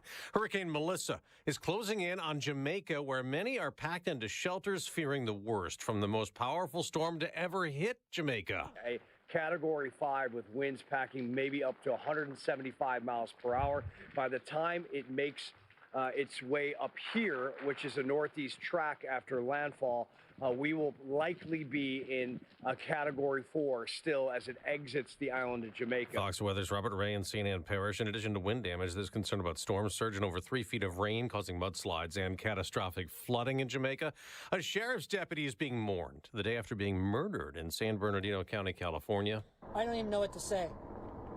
We're embedded in sorrow. Unfortunately for our department, this has happened way too often. Sheriff Shannon Dykes, the alleged gunman, crashed his motorcycle in a high-speed chase and is now hospitalized. America's listening to Fox News. Living with everyday pain is like having a voice that always says, no, you can't do that. No, you better sit this one out. It's no way to live. So if pain is affecting you, see how Relief Factor can help get you back to life on your terms. One where you say yes a lot more. Relief Factor is a daily supplement that fights pain naturally. Developed by doctors, Relief Factor's unique formula of natural ingredients does not just mask pain, it helps reduce or eliminate it for good. Whether it's your back, neck, joints, or muscles, Relief Factor can help you, as it has for so many others. So call 1-800-4RELIEF and give Relief Factor's 3-week quick start a try. It's only $19.95, less than $1 a day to get your life back. Just go to ReliefFactor.com or call 1-800-4RELIEF. That's 1-800-4-RELIEF, and see how you can say yes to more of everything you want. The House Oversight Committee, led by Republicans, has put out a report on President Biden's time in office, calling for executive actions he signed by AutoPen to be voided as they investigate the use of the AutoPen and if the administration misled Americans about the president's mental fitness. Now, a Biden spokesperson tells Fox Digital there was no conspiracy, no cover-up, no wrongdoing, and Republicans should stop focusing on political retribution and instead work to end the government shutdown. Now, that's now in 28th day, with most federal workers still not working and unpaid. Those deemed essential who keep working also not getting checks. The American Federation of Government Employees is calling on Congress to pass a stopgap measure that would reopen the government, with the president of the union representing over 800,000 federal employees saying, quote, "It's time to pass a clean, continuing resolution and end this shutdown today. No half measures, no gamesmanship. The Senate is expected to vote on the measure today that would extend government funding until mid to late November. It's unclear if enough Democrats will be swayed to reach the 60 votes needed to break the Senate filibuster." On Capitol Hill, Ryan Schmelz, Fox News. On Wall Street, more record highs could be set. Stock futures are rising after yesterday's all-time high closes for the Dow, Nasdaq, and S&P 500. At baseball's World Series, the second longest game ever that finally ended in the bottom of the 18th inning. Freeman sends a fly ball to center field. Varsho's going back before the clock strikes midnight. Freddie Freeman has ended it. Freddie Freeman's home run won it for the defending champion Dodgers, beating the Blue Jays 6-5 on Fox. A heartbreaker for Toronto fans who were still up watching after 2:30 this morning. Los Angeles takes a 2-1 series lead, and they'll play again tonight. On Monday Night Football, the Kansas City Chiefs beat the Washington Commanders 28-7. I'm Dave Anthony, and this is Fox News.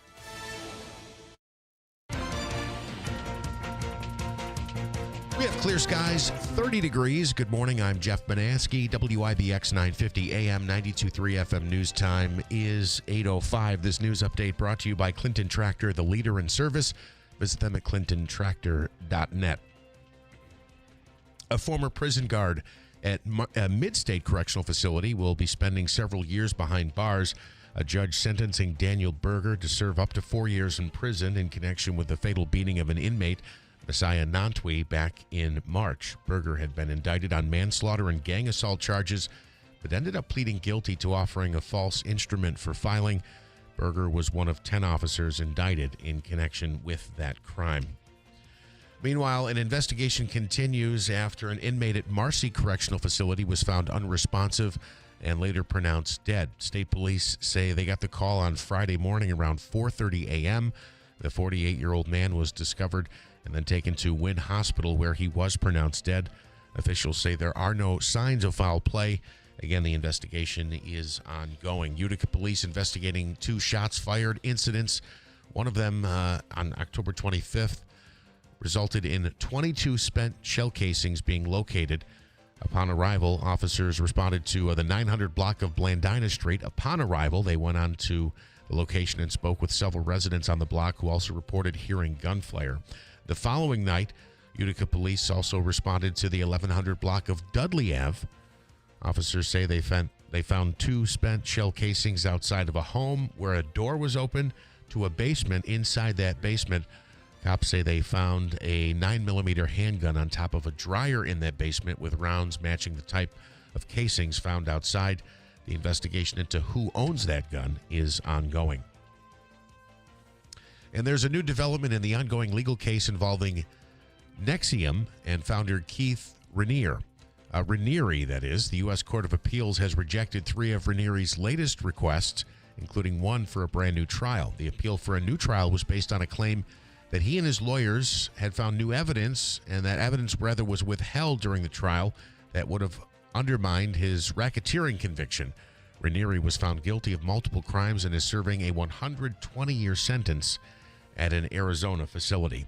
WIBX 950 AM 92.3 FM news time is 8:08. Your forecast is brought to you by John's Mobile Home Parts and Accessories in Oriskany Falls. It's worth the trip. Visit johnsmobilehomeparts.com for more information. All right, we'll string together a couple of pretty good-looking days, chilly mornings, and I'd say cool afternoons until the rain showers get here with an approaching storm by about Thursday. Sunshine today, 57. Tonight, clear, about 30. Obviously, in the North Country, colder. Sunshine, the good old double nickel tomorrow, 55. With some showers in here for Thursday and Friday. From the Weather Channel, I'm meteorologist Ray Stitch at WIBX 950 AM and 92.3 FM. Clear and 30 at 8:09. In sports, Freddie Freeman hit a game-winning walk-off home run, bottom of the 18th. They almost played 2 last night. Bottom of the 18th, the Dodgers take it 6-5 in Game 3 over the Blue Jays. Freeman finished the game 2 for 7 with 2 RBIs. Shohei Ohtani 4 for 4 with 2 homers, 3 runs scored, and 3 RBIs. The Dodgers lead the best-of-7 series 2-1, and they will host Game 4 coming up later tonight. Week 8 of the NFL season has wrapped up. The Chiefs beat the Washington Commanders 28-7 last night on Monday Night Football. An update on the New York Giants. Some good news, I guess. Head coach Brian Daboll confirming that all went well with rookie running back Cam Scadaboo's surgery on his dislocated ankle. It was considered an emergency medical situation because it involved an open dislocation. Scadaboo has been discharged from the hospital and will begin rehab immediately. There is no timeline for his return, but he will not be back this year. The Jets taking things one day at a time after winning their first game of the season. Head coach Aaron Glenn says he'll wait until after the team's bye week to announce a starting quarterback for Week 10. The Jets are 1-7. They host the Browns in Week 10. The Knicks hoping to bounce back from their first loss of the season to the Miami Heat. They'll visit the Milwaukee Bucks coming up tonight. The Knicks starting the season at 2-1. Coming up on Friday, Halloween night, the Utica University Pioneers men's hockey team opens its regular season. They'll play 2 against Adrian this weekend, Friday night, and then Saturday afternoon at the Adirondack Bank Center. Anything else? That's it? I don't think so. A lot of high school football this week, too. I don't have any schedule for you, but a lot of action as the playoffs get underway. Playoffs get underway. All right, here's a trivia question for you. Ready? This is for you. You're going to have 7 seconds to answer, and it's worth. Davey, would you give up one of your chocolate chip cookies? Huh? There's only one left. Would you give it up if he gets the answer? If Jeff wants it, you can have it. If he gets the answer, if he gets the answer. Yeah. All right. If you get the answer, you can have it. I know the answer. Are you sure? You're going to get Smitty mad at me. No, I don't he's want okay. Davey to be Listen, mad it's at me. his question. It's his question. Okay. You're good with this, Davey? Yeah. Yeah. Okay. Here we go. Here's your question. You have 7 seconds to answer the question. Mm-hmm. Which Major League Baseball pitcher has pitched for 4 different teams in a World Series game? Ready, go. I think I know who it is. It's Mad Max. Is it You're Max right. Scherzer? It is. Oh, He is Davey. the. Can you name the 4 teams that he did it for, Jeff? He did it that's for the. this is for the cookie. For the Nationals, the Right. Blue Jays. There's another NL East team in there. The Nationals, no. the Blue Jays. No. No, you're screwing it up. Dodgers, of course. You want me to give them to you? The Dodgers. He was struggling a little bit last night, but pitched really well. He when did you it think for about it. he did it for the Tigers in 2012, Tigers. the Nationals in 2019, the Rangers, which he won the World Series for in 2023, and then this year with the Blue Jays. Wow, the Rangers is the one I forgot. How about that? You know, the Rangers, they didn't have DeGrom that year, did they? No. No. Okay. It is odd to look at him with the 2-color. I actually know somebody else who has, just like Scherzer, a brown eye and a blue eye. And it is, you can't, it's sometimes difficult to tell if they're serious, if they're joking. If I know it's I almost think I'd put a contact in just to, but it's also very unique. And I think he, look at it, one of the greatest pitchers in baseball. Yeah, it is extremely unique. But that look, it's obvious. They call him Mad Max, and as we saw in that's the reason. Yeah, his previous appearance, I know he pitched last night. He got into a little bit of a shouting match. He's known to be a very intense guy. Very intense. Here is I want to tell you about lead in homes. Lead in it's not just water; it's beyond that. We're really working to correct those issues. Where it becomes difficult is when it's in paint.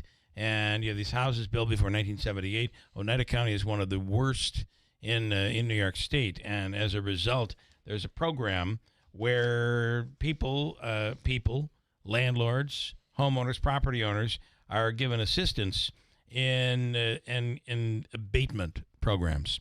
Up to $30,000 available for lead hazard repairs and healthy home grants as well for mold, moisture, air quality, and energy improvements available to both landlords and homeowners. Tenants must meet income limits, but landlords do not. So this can really fix things like windows and doors and siding, floors, repainting, roofing. You could apply at leadsafeutica.com or call 315-724-4197. This is a very important issue. It can cause really terrible problems for children. Herkimer County, happening in Herkimer County. It's the big Herkimer County Craft Fair. It's coming up next weekend, a week from this weekend, at the Herkimer County Community College. I believe the jingle is "Come on down, let's have some fun." The Herkimer County Craft Fair. Craft Fair. It's one of the events that's on their website of things to do. You can add events. You can submit them if you have something going on, or you certainly can see what's happening in Herkimer County from down here in the valley all the way up to Old Forge. There's something going on. Herkimer County, where history, commerce, and beauty collide. It's happening in Herkimer County. The website is herkimercountyny.gov/events. Do I need to say the forward or just slash? I think you can just say slash. I think you're right. And if you're looking to sell a home, adding a River Hills agent gives you an entire team working on your behalf, and it lowers the stress level. It gets stuff done efficiently. Your listing agent is there every time the house is shown. They don't use that lockbox. Lockbox goes on a door, and in the middle of the day, some listing agent could come in, never been in the house. They could bring prospective clients in to see the home without an appointment by hitting the code and getting in. It opens up a little door, and the key is there. They don't use that because they want to have their agent there to say, we have the house ready to go. We're showing it in its best light, literally. And by being there, it allows for the potential buyer to ask questions, hopefully improving the showing and speeding up the process. Offices in Barneville, Little Falls, Utica, and Copenhagen to the north. Just recently, the grand opening in Newport, home of Mayor Mark Butler. And coming soon to Rome, it's River Hills Properties. And River Hills Properties South. River Hills Properties in Sarasota and the Gulf Coast region of Florida, where it's just beautiful for the snowbirds to head down there and enjoy that weather and then come up here and avoid the heat. River Hills can help you. They have a full team of agents ready to assist, including Andrew Dominio down in Sarasota. Nobody sells homes like River Hills Properties. I did that. You didn't even see it coming. 1, 2, and 3. I don't know. Good morning. I'm doing it Hank Brown style. I'm doing 3 in a row. Oh, I forgot. And tell him Hank sent you. Remember that old line. County Executive Anthony Pizzeni in studio. Good morning. Good morning. Wrong mic. Good morning. Good morning. It wasn't your fault. Stand by. We'll come back. Yes. We have a lot to get into, a lot to talk about. Chilly out there this morning. It is. A little on the chilly side. And it's warming up in here. I got to get this air conditioning going again. We had it off for 5 minutes. I turned it off because it was getting a little cold. Heats up in here. Ooh, baby. Quick break, 8:16 to WIBX. Some firsts you'd like to leave in the rearview mirror. Other firsts are life-changing. Nokian Tires invented the first all-weather tire 25 years ago to serve as a true year-round driving solution. We infuse our tires with aramid fibers for pothole protection, and we subject our products to Arctic conditions at the largest winter tire test facility in the world. Make safety your first priority. Nokian Tires. First things first. Visit Tallman's Tire and Auto Repair in Utica, Yorkville, Rome, and Herkimer, or online at tallmanstire.com. When it comes to the ones we love, their comfort and dignity matter most. That is why Hospice and Palliative Care is here for you. When you want your loved ones' wishes to be honored, when you want them to be comfortable, safe, and secure, and when you want them to be wherever they call home, Hospice and Palliative Care is the right choice. Our team of professional doctors, nurses, social workers, and bereavement counselors are dedicated to providing compassionate care every step of the way. At Hospice, your loved one is not alone, and neither are you. We are just a phone call away, ready to support you through this journey. Choose Hospice and Palliative Care, serving Oneida, Herkimer, and Eastern Madison County for the comfort and dignity your loved ones deserve. For more information, visit our website, hospicecareinc.org, or call us today at 315-735-6484. Hospice and Palliative Care, Middle Settlement Road, New Hartford, serving Oneida, Herkimer, and Eastern Madison counties. When you need us most. Mattress Express's free adjustable base promotion is on. Come on, pick out any king or queen set in the store except Tempur-Pedic and get upgraded to an adjustable base at no extra charge. You heard me right. And we have no credit check payment plans. Hey, I'm Mike Slater. My dad passed away at the age of 63. It's out of nowhere. Had a stroke. Super hard, obviously, for the whole family, but my dad had life insurance. This is why I have life insurance for my family, for my wife and 4 kids. And the best place to get life insurance is ethos.com, because you can do it in 10 minutes. And there's no medical exam and no blood test, just a few health questions. Get life insurance in 10 minutes so your family is protected. Ethos, E-T-H-O-S, ethos.com/Mike. Hi folks, this is Rob Hilton. Your family is your greatest treasure. Is your estate plan ready to protect them when it matters most? At Hilton Estate and Elder Law, we understand the importance of getting it right. That's why we offer a free review of your current plan. Together, we'll assess it and provide honest feedback to ensure it truly works. No cost, no obligation, just confidence and peace of mind. Let's prepare for the future together. Schedule a free review today. Hilton, you know the name, they know the law. The City of Utica's Controllers race is one of the most important in recent years. It requires a person with the qualifications and proven hands-on financial experience needed to be our city's chief financial officer. That person is hands down Mike Sermonaro. Mike is a proven leader spanning almost 40 years of experience throughout city government and is known for his toughness, fairness, and his extraordinary work ethic. Vote for Mike Sermonaro for Utica City Controller, a proven and very capable leader. Paid for by Mike Sermonaro for Controller. He digs, he turns, he dives. It is a touchdown. It is a touchdown. The NFL is on Westwood One. Uncorks a deep ball downfield into the end zone. A crowd is there, and it is caught. Touchdown. Miraculous. The NFL plays here all season long on WIBX 950 and 92.3 FM. Celebrating 100 years. This is Keeler. WIBX 950 and 92.3 FM. Now back to the Keeler Show.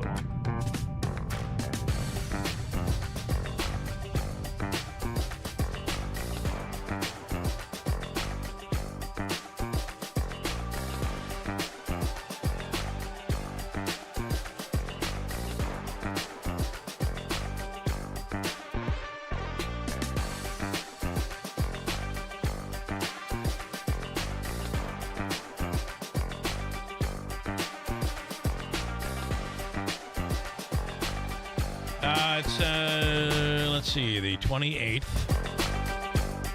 28th is something. What is the 28th? It's something in Tomorrow? I'm trying to... No, today's the 28th. Today's the 28th. Yeah.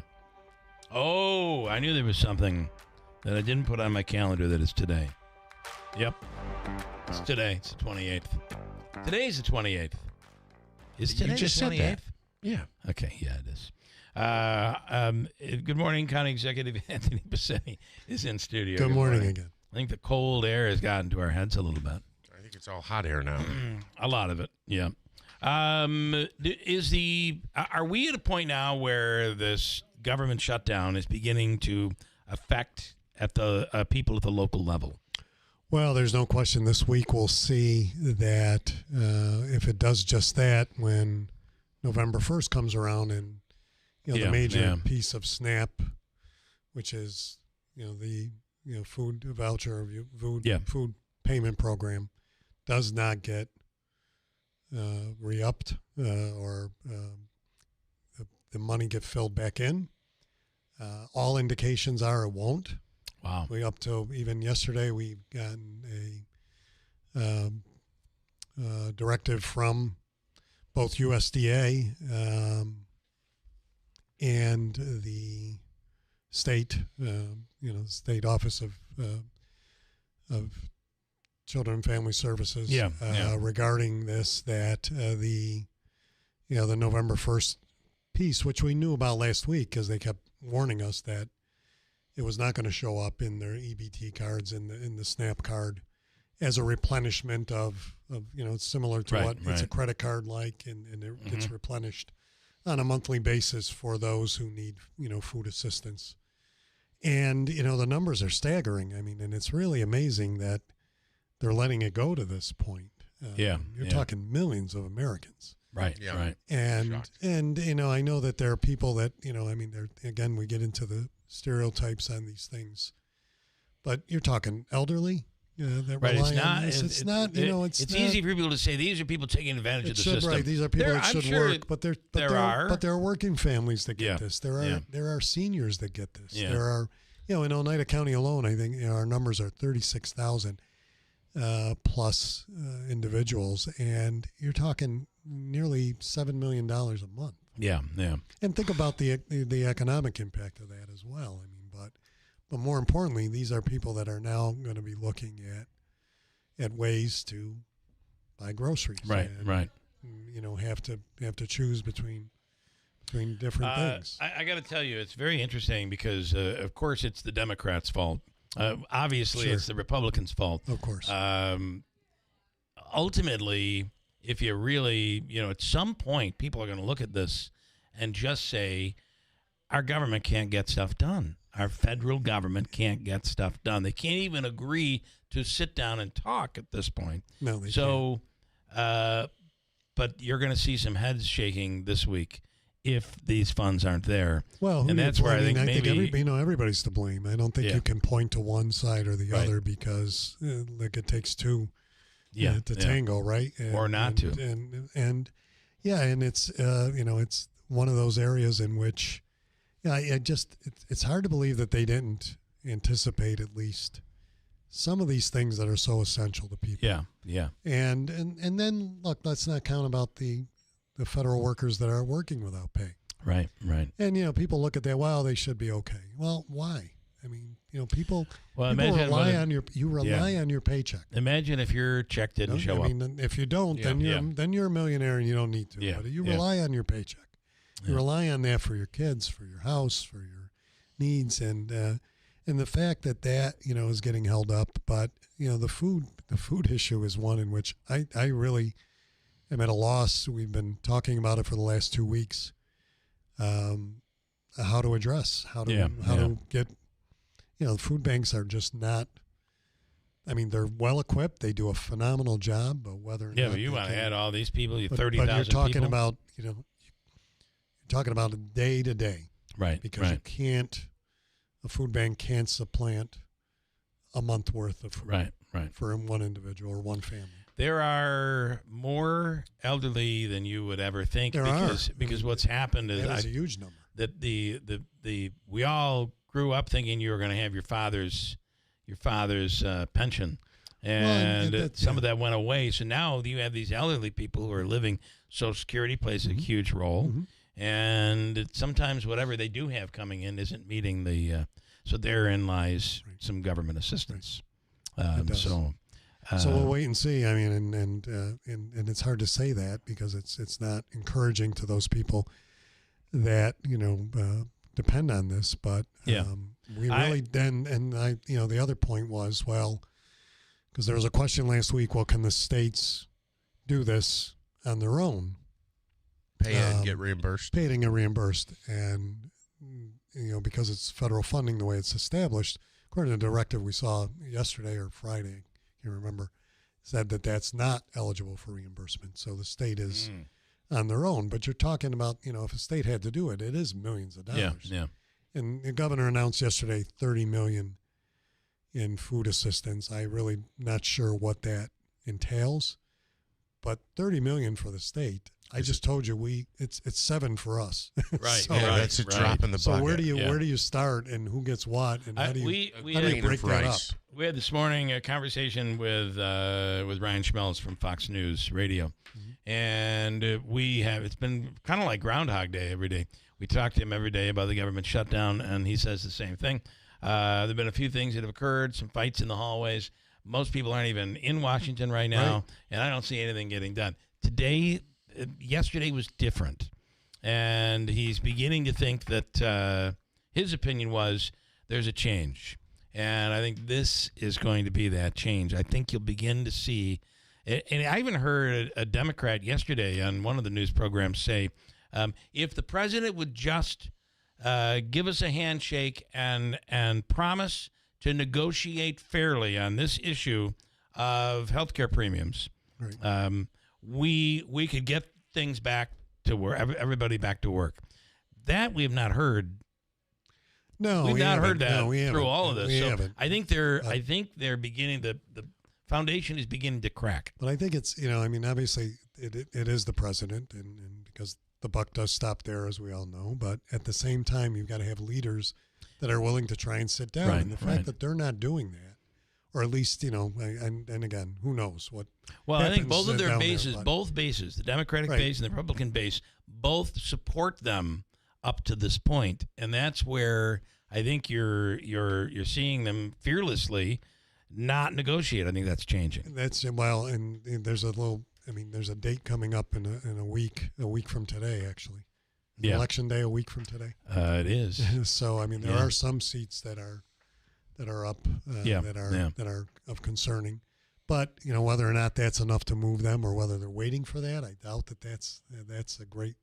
I think that's a terrible strategy. Yeah. At this point, but it's interesting to see the directives that come out, USDA, that literally say, because the Democrats are not it's worded that not way. supporting, not opening the government. This is these things are being. Well, the airports. I've never seen that. The airport. Never seen that in documented. Airports, same thing. Airports, I saw yesterday. The stories about air traffic. The only control. thing missing is in parentheses if it said, because the Democrats won't. By the way, they're the worst. Yeah, It's. People say they've never seen anything as bad as these Democrats. Never seen anything like it. All right, I want to break. He'll do a quick update. We'll come back. I want to talk about where we stand with everything happening. I know that there was just a big tour at the hotel out at Turning Stone. I believe the governor was in town to get a tour yesterday, so I was told. Okay. I didn't see any publicity on it, but I was told. I was told she was there. I wasn't aware of that. And of course, Chobani and all the things happening there, and housing and Whitestown, Deerfield.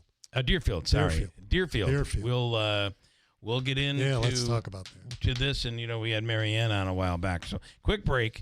We'll do the news and come back and chat with the county executive. It's 8:30 at WIBX. Are your windows old and tired? Hard to put up and down? Builder's grade windows just aren't made to last very long. Patriot Home Solutions is a different kind of window company. No games or gimmicks, no long drawn-out sales presentations. Just high-quality, custom-fit windows at reasonable prices made right here in New York. And right now, you can get up to $2,000 off new windows from Patriot and NYSERDA, plus 0% interest for 18 months. Most homeowners qualify for the savings, and income is not one of the requirements. So write this number down, 315-401-0440. That's 401-0440. Patriot Home Solutions will tell you right over the phone if you qualify. Don't miss your chance to save up to $2,000 on new windows. Funds are limited, so call before they run out. Learn more at callpatriothomesolutions.com. That's callpatriothomesolutions.com. BME Company Business Machines and Equipment has been delivering office solutions for businesses in upstate New York for over 30 years. Their success comes from finding the right document management strategies and software solutions for streamlining workflows. Simply put, BME provides fast, reliable service at the best value to keep your business running smoothly. Through BME's strategic partnership with Hummel's Office Plus, they distribute supplies for just about every machine in your office at a great price. BME welcomes the opportunity to serve your business, selling, leasing, and servicing Canon and Kyocera devices, as well as FP mailing solutions. An important part of BME's culture is supporting the communities they're fortunate to work in, and BME recognizes that support is one reason for their success. The future of business in BME's area is encouraging, and the company is grateful to be a part of that growth. Call BME Company at 315-574-8200 or visit BMEcompany.com. BME Company Office Solutions. Made simple. Judge Pat Kilmartin, current civil and criminal trial judge and attorney in private practice, former Onondaga County prosecutor and county attorney, decades of real courtroom experience. Judge Pat Kilmartin, past county legislator and longtime youth basketball coach, active parish member and volunteer for the Diocese of Syracuse, engaged in our community. Judge Pat Kilmartin, husband, father, coach, friend, committed to fairness, integrity, and the rule of law. I'm Judge Pat Kilmartin. Growing up, I learned the value of public service from my mom, a public school educator, and my dad, a court attendant for Onondaga County Court. The countless hours I spent following my dad down courthouse halls started me on my path to becoming a lawyer, a prosecutor, and a judge. Everything I've done professionally since then has prepared me to extend that service to New York State Supreme Court. Elect Judge Pat Kilmartin to State Supreme Court. Paid for by Judge Kilmartin for Supreme Court.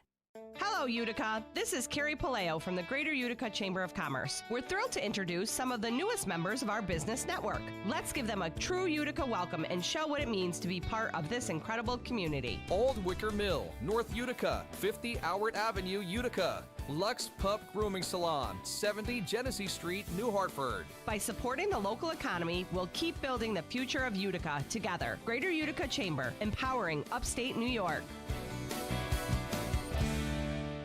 We are here with Tom Giglio from Script Stop Pharmacy, Oriskany Boulevard in Whitesboro, our industry ace. What sets you apart from other pharmacies? Script Stop Pharmacy, 131 Oriskany Boulevard in Whitesboro, New York. We're changing the game. We're a locally owned pharmacy, and we'll treat you like family. With fast, friendly service, no-wait immunizations, and automatic refills, we ensure that you never miss a dose. Pick up the phone and give us a call at 315-790-5300, and you won't have to sit on hold with an automated answering system. You'll be able to actually reach out to a person. You won't have to wait in a long line only to find out that your prescription isn't ready or is not in stock. We offer a wide range of services, including text message alerts when your prescriptions are ready. We have an app that you can manage your medications in, and we offer free delivery across all of Oneida County. And with 75 years of combined pharmacist experience, we're here to serve you quickly, reliably, and with a smile. Need a script? Make the stop, or just call Script Stop.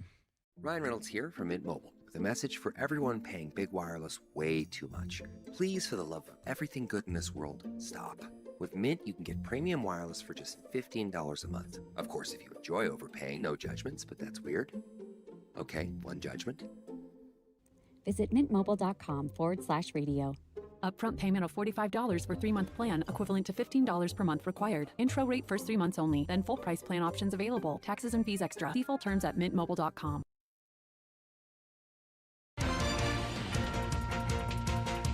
We have clear skies, 31 degrees. Good morning. I'm Jeff Manaski, WIBX 950 AM 92.3 FM. News time is 8:36. Today is day 28 of the second longest government shutdown in U.S. history. A federal judge in San Francisco will hear arguments today on whether the Trump administration can carry out mass layoffs during the ongoing shutdown. The hearing comes as over 700,000 federal employees remain furloughed while essential workers continue to clock in without pay. Hurricane Melissa has its sights set on Jamaica with the potential to cause massive devastation there. Melissa is the strongest storm the planet has seen so far this year. It's currently packing maximum sustained winds of 175 miles per hour as it eyes landfall. The top Border Patrol agent overseeing Operation Midway Blitz in Chicago is set to appear before a federal judge today. Judge Sarah Ellis ordered U.S. Customs and Border Protection Commander Gregory Bovino to appear and answer questions about the use of chemical agents on civilian protesters. And Utica police continue to investigate a pair of shots fired incidents that occurred over the weekend, one on Blandina Street, the other on Dudley Avenue. Utica police say on the Blandina incident, they recovered 22 shell casings outside of a location there. In the second, they found a loaded 9mm handgun inside of a basement, but are still trying to track down the owner of that weapon. WIBX 950 AM 92.3 FM news time is 8:37. Here's your forecast from the Weather Channel. All right, we'll string together a couple of pretty good-looking days, chilly mornings, and I'd say cool afternoons until the rain showers get here with an approaching storm by about Thursday. Sunshine today, 57. Tonight, clear, about 30. Obviously, in the North Country, colder. Sunshine, the good old double nickel tomorrow, 55. With some showers in here for Thursday and Friday. From the Weather Channel, I'm meteorologist Ray Stitchick, WIBX 950 AM and 92.3 FM. Some sunshine and 31 at 8:38. Mike this morning says, I know Ray keeps talking about 55 double nickels. I'm not looking forward to when it's double penny. Yeah, that's cold. That's coming, you know. That is coming. Quick break, and actually, what do we want to do? I want to go right into the county executive. I know you're going to be making a call. We're speaking with Jay Paterno, the son of Joe Paterno, coming up. So I thought you might want to be a part of that. County Executive Anthony Pacini is in studio. Let's keep it going right now. All right. The housing issue in Deerfield. What do we know? And there's a lot of I guess I never thought pushback right now. I never thought it would get this kind of pushback. And look, housing gets pushback wherever it is, depending on what the scope of it is and everything. And I think this one does come down to a little bit of stereotyping. Housing projects, first of all, I'm for all housing. We need housing. We did a study that you're well aware of, and it came out earlier this year, in which we outlined the need for all types of housing, from soup to nuts, single, multi-family, one bedroom, 2 bedroom, 3 bedrooms, etc.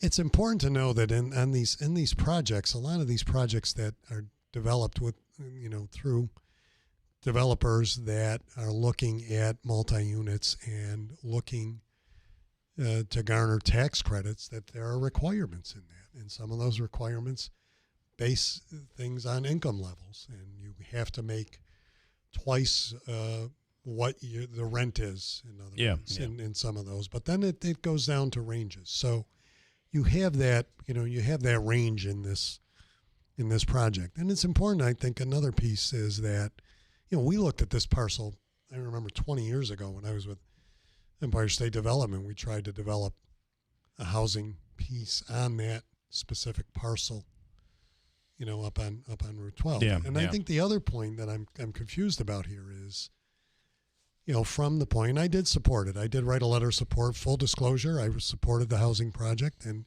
continue to, because we need housing. I guess, the issues have come up, regarding the type of housing it is, what it's going to create, what hazards it creates, what other disruptions it creates, and assessments going down and all that. First of all, if you're investing $30 million or whatever into a town, it's not going to reduce your assessments. If anything, it's going to help you. The other point I'm just confused about is where this parcel is, if you're familiar with it.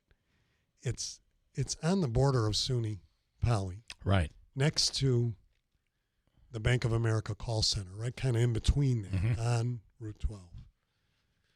Not a lot of neighborhoods over there.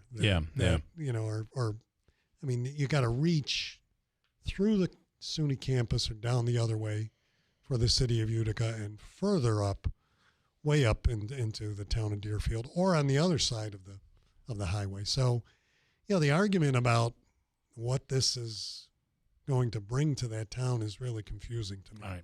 I want you to hold all of that. All right. I've got a programming mishap here. Okay. As we have something else that I have to get to right now.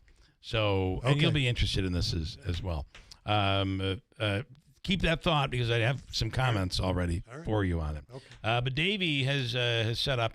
Jay Paterno is the son of former Penn State coach Joe Paterno, and I know Davey's going to help you get those set up. He's on the line right now. He has a new book called Blitzed, the all-out pressure of college football's new era, and we wanted to be able to, I've got like 5 minutes with him, and I wanted to be able to squeeze him in, and we'll bring you into this as well, County Executive. Jay, good morning. Thank you so much for coming on. Oh, good to be here. So talk about the book in a nutshell. Blitzed, the all-out pressure of college football's new era. It is a new era, there's no doubt.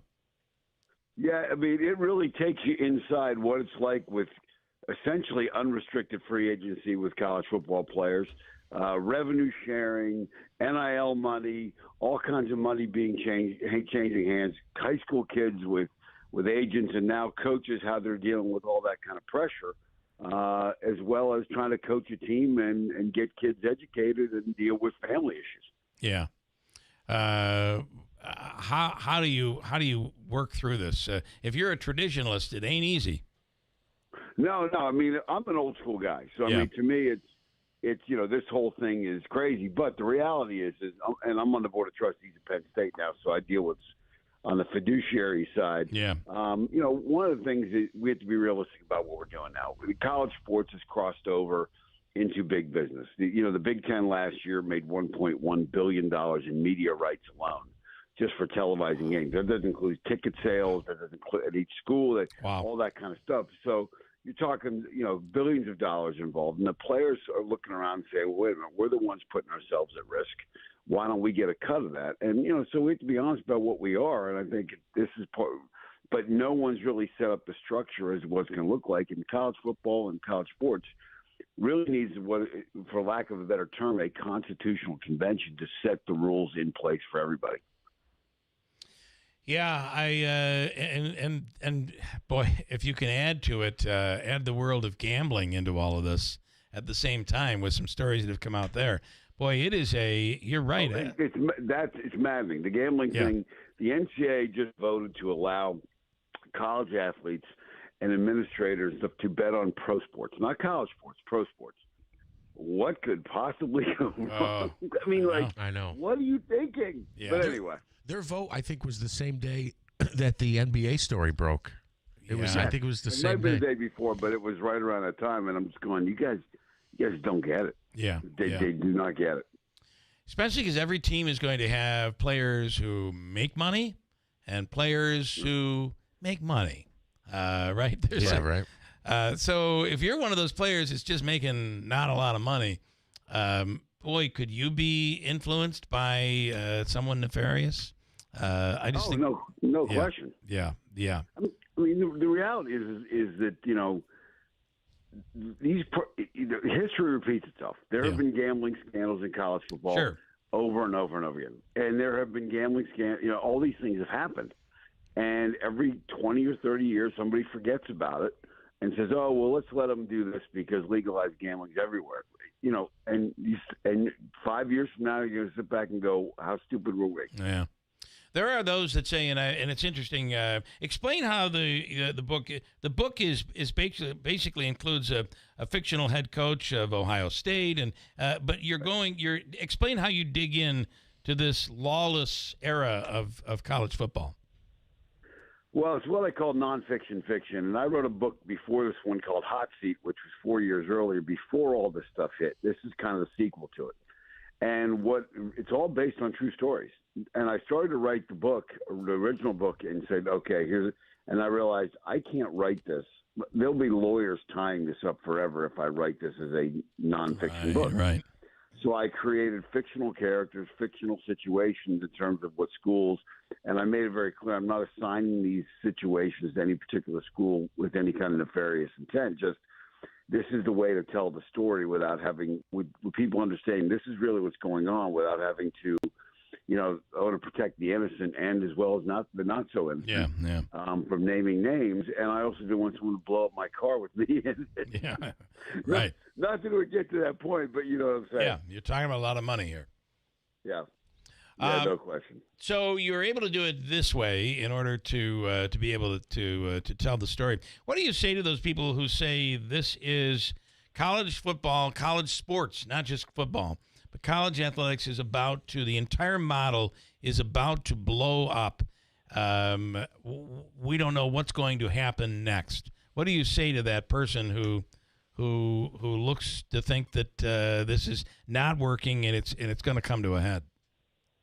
Well, I don't think it is working just right now. I think when California passed the NIL law back in 2021, there needed to be leaders on the national level that said, okay, let's be realistic about what we're looking at. Revenue sharing is coming. All this stuff's coming, and no one did it. And now we're at a point where we think we've got this thing settled down. Well, collective bargaining is coming, and there's going to be employees, whether we like it or not. Yeah. Let's be realistic. Guys aren't, we're putting guys out there in harm's way. We're asking them to work year-round on their craft and their sport. And no one's even talking about the academic side anymore, which I think is a real travesty. But at some point, you got to be realistic about what you are and say, okay, let's have some collective bargaining, not just to protect the players, but also protect the schools who throw a lot of money at a kid to train them, send them to school, all these kind of things.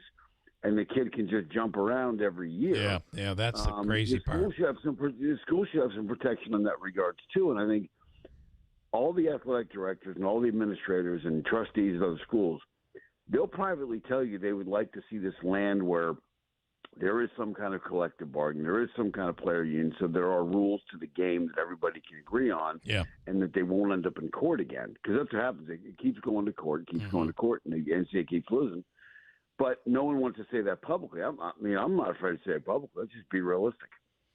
Let's just be realistic. Somebody's saying here, it won't be long, Congress is going to get involved, or probably going to have to get involved. Probably, right?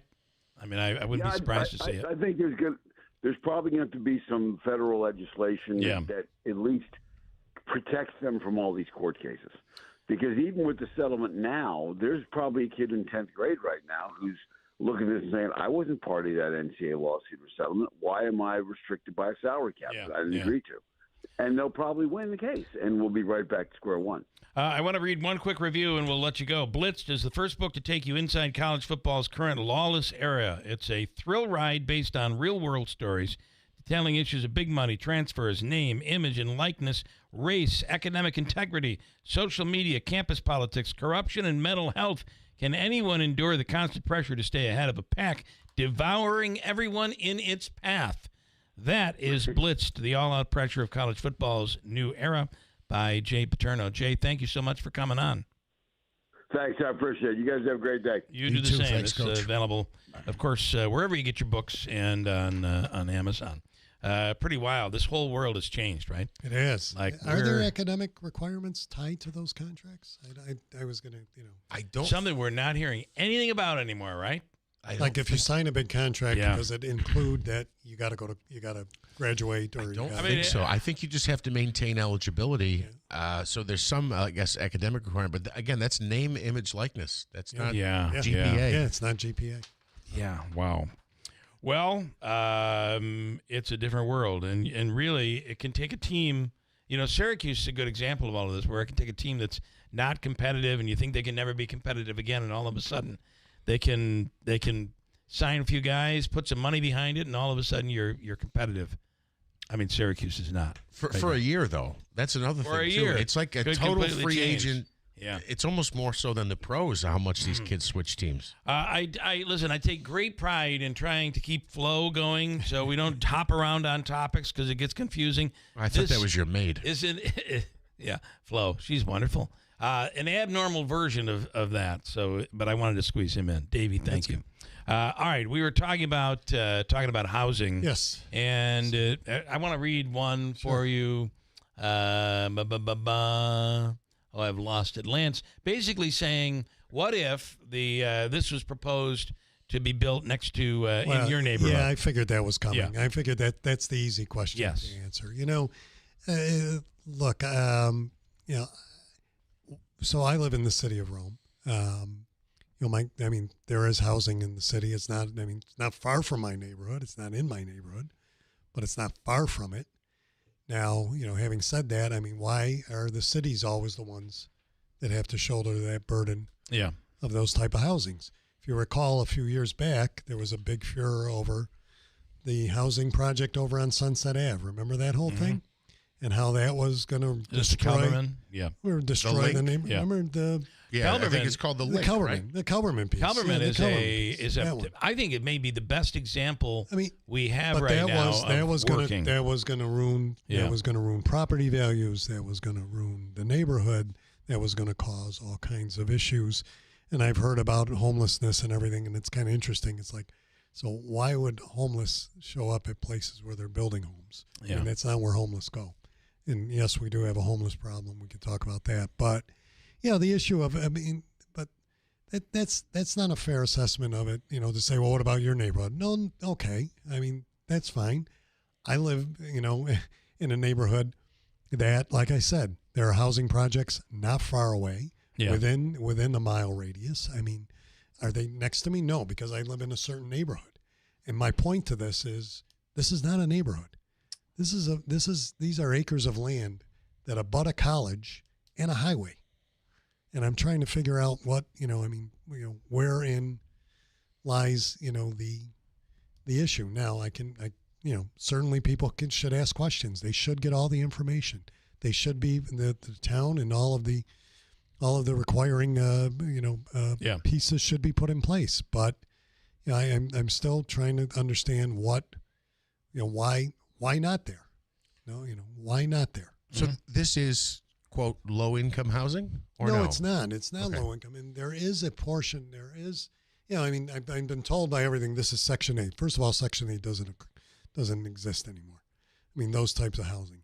What the requirements on housing are is that if you are going to seek tax credits on these parcels in building them and building these multi-unit facilities or housing projects, that there is a requirement under DHCR, which is Department of Health and Community Renewal, under HUD, that a portion of them have to be available for people in the lower income areas.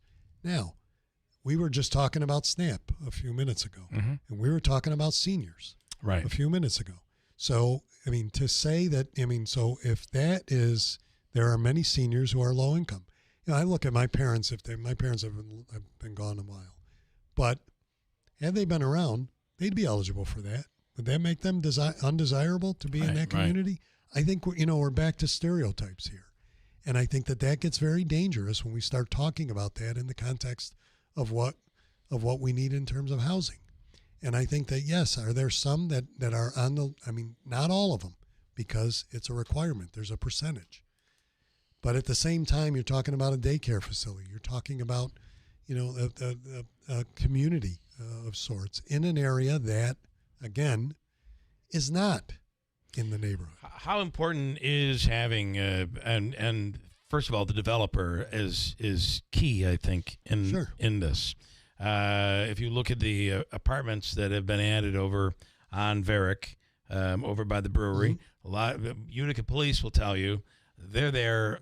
They are there all the time. And so that goes to the management too. That's what I'm saying. That goes to the screening. Not just, I shouldn't say developer, right? But the company that's going to manage it after it's developed. That goes to the management of it. Yeah, absolutely. There is, but I think when you're looking at a different type of housing that has the ability for children and families to be there, that changes the dynamics. Yeah. But at the same time, it's like, okay, if you don't want it, then don't approve it. The town can. The town can disapprove it. They can deny it, but in terms of the master plan, in terms of the housing study that we put forth, it does meet the criteria of a variety of units. Now, if there are private developers that want to strictly do high income, type of housing, they can do that. Will they be eligible for the tax credits? Not like that. But I think that's being done over on Clinton Road. But, there's a variety of those that are popping up. But we need. My point is, we need them. We do need senior housing. We do need veteran housing. We do need housing for the disabled. I mean, and to just cast it as whatever it's been cast as.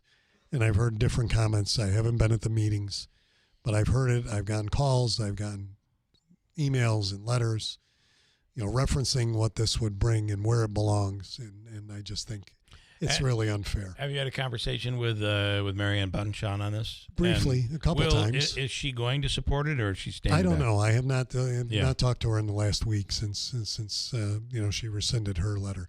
I was asked to do the same because it said workforce housing. Well, why? So do low-income people not work? I mean, do people who have, not everybody makes $100,000 a year in this community. Yeah. Or $70,000 a year in this community. And, they have families and then they do get by, or there's couples that do that. Yeah. There could be a couple with just, a single income because maybe the spouse, is unable to work for a reason. Does that make them undesirable for that? I think you got to look at the bigger picture here and stop, getting stereotyped on just what different types of housing brings. You probably have about a year to get housing under control before Chobani opens. Well, I mean, that's another maybe piece. about a year and a half. Everybody talking they won't go there. Why wouldn't they go there? Why wouldn't that be? And why wouldn't somebody at SUNY do that? In that realm. Been asking. Well, no, I was just going to say I totally understand what you're saying, and you're right about that. But I also understand the concern, at least initially, from people to say, look, we can call it stereotypes, but usually low-income housing in general, there's usually an association with crime, maybe in drugs, right? I mean, we see that at the low-income housing units that exist now. And I can understand people saying, well, I don't necessarily want that in my backyard.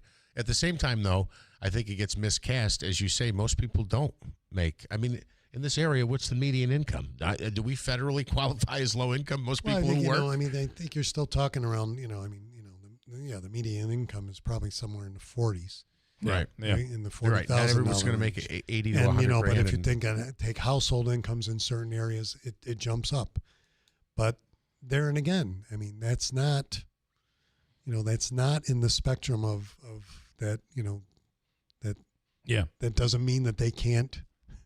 They can't provide and live in a housing. It's not. Right. The other point is it's not subsidized. Right. Okay. That's the other thing. They're not getting a subsidy to live there. They have to pay the rent, and they have to have twice of what it is. And the management matters. Management plays all. I mean, Kelberman is a great example of that. It's really well managed. So, County Executive, thank you. We appreciate it. Have a great day. Mazda, Ricky Z says, come on in and take advantage of their interest rates. 1.9% APR financing on new Mazdas. Steve Ponte Mazda, Commercial Drive in Yorkville.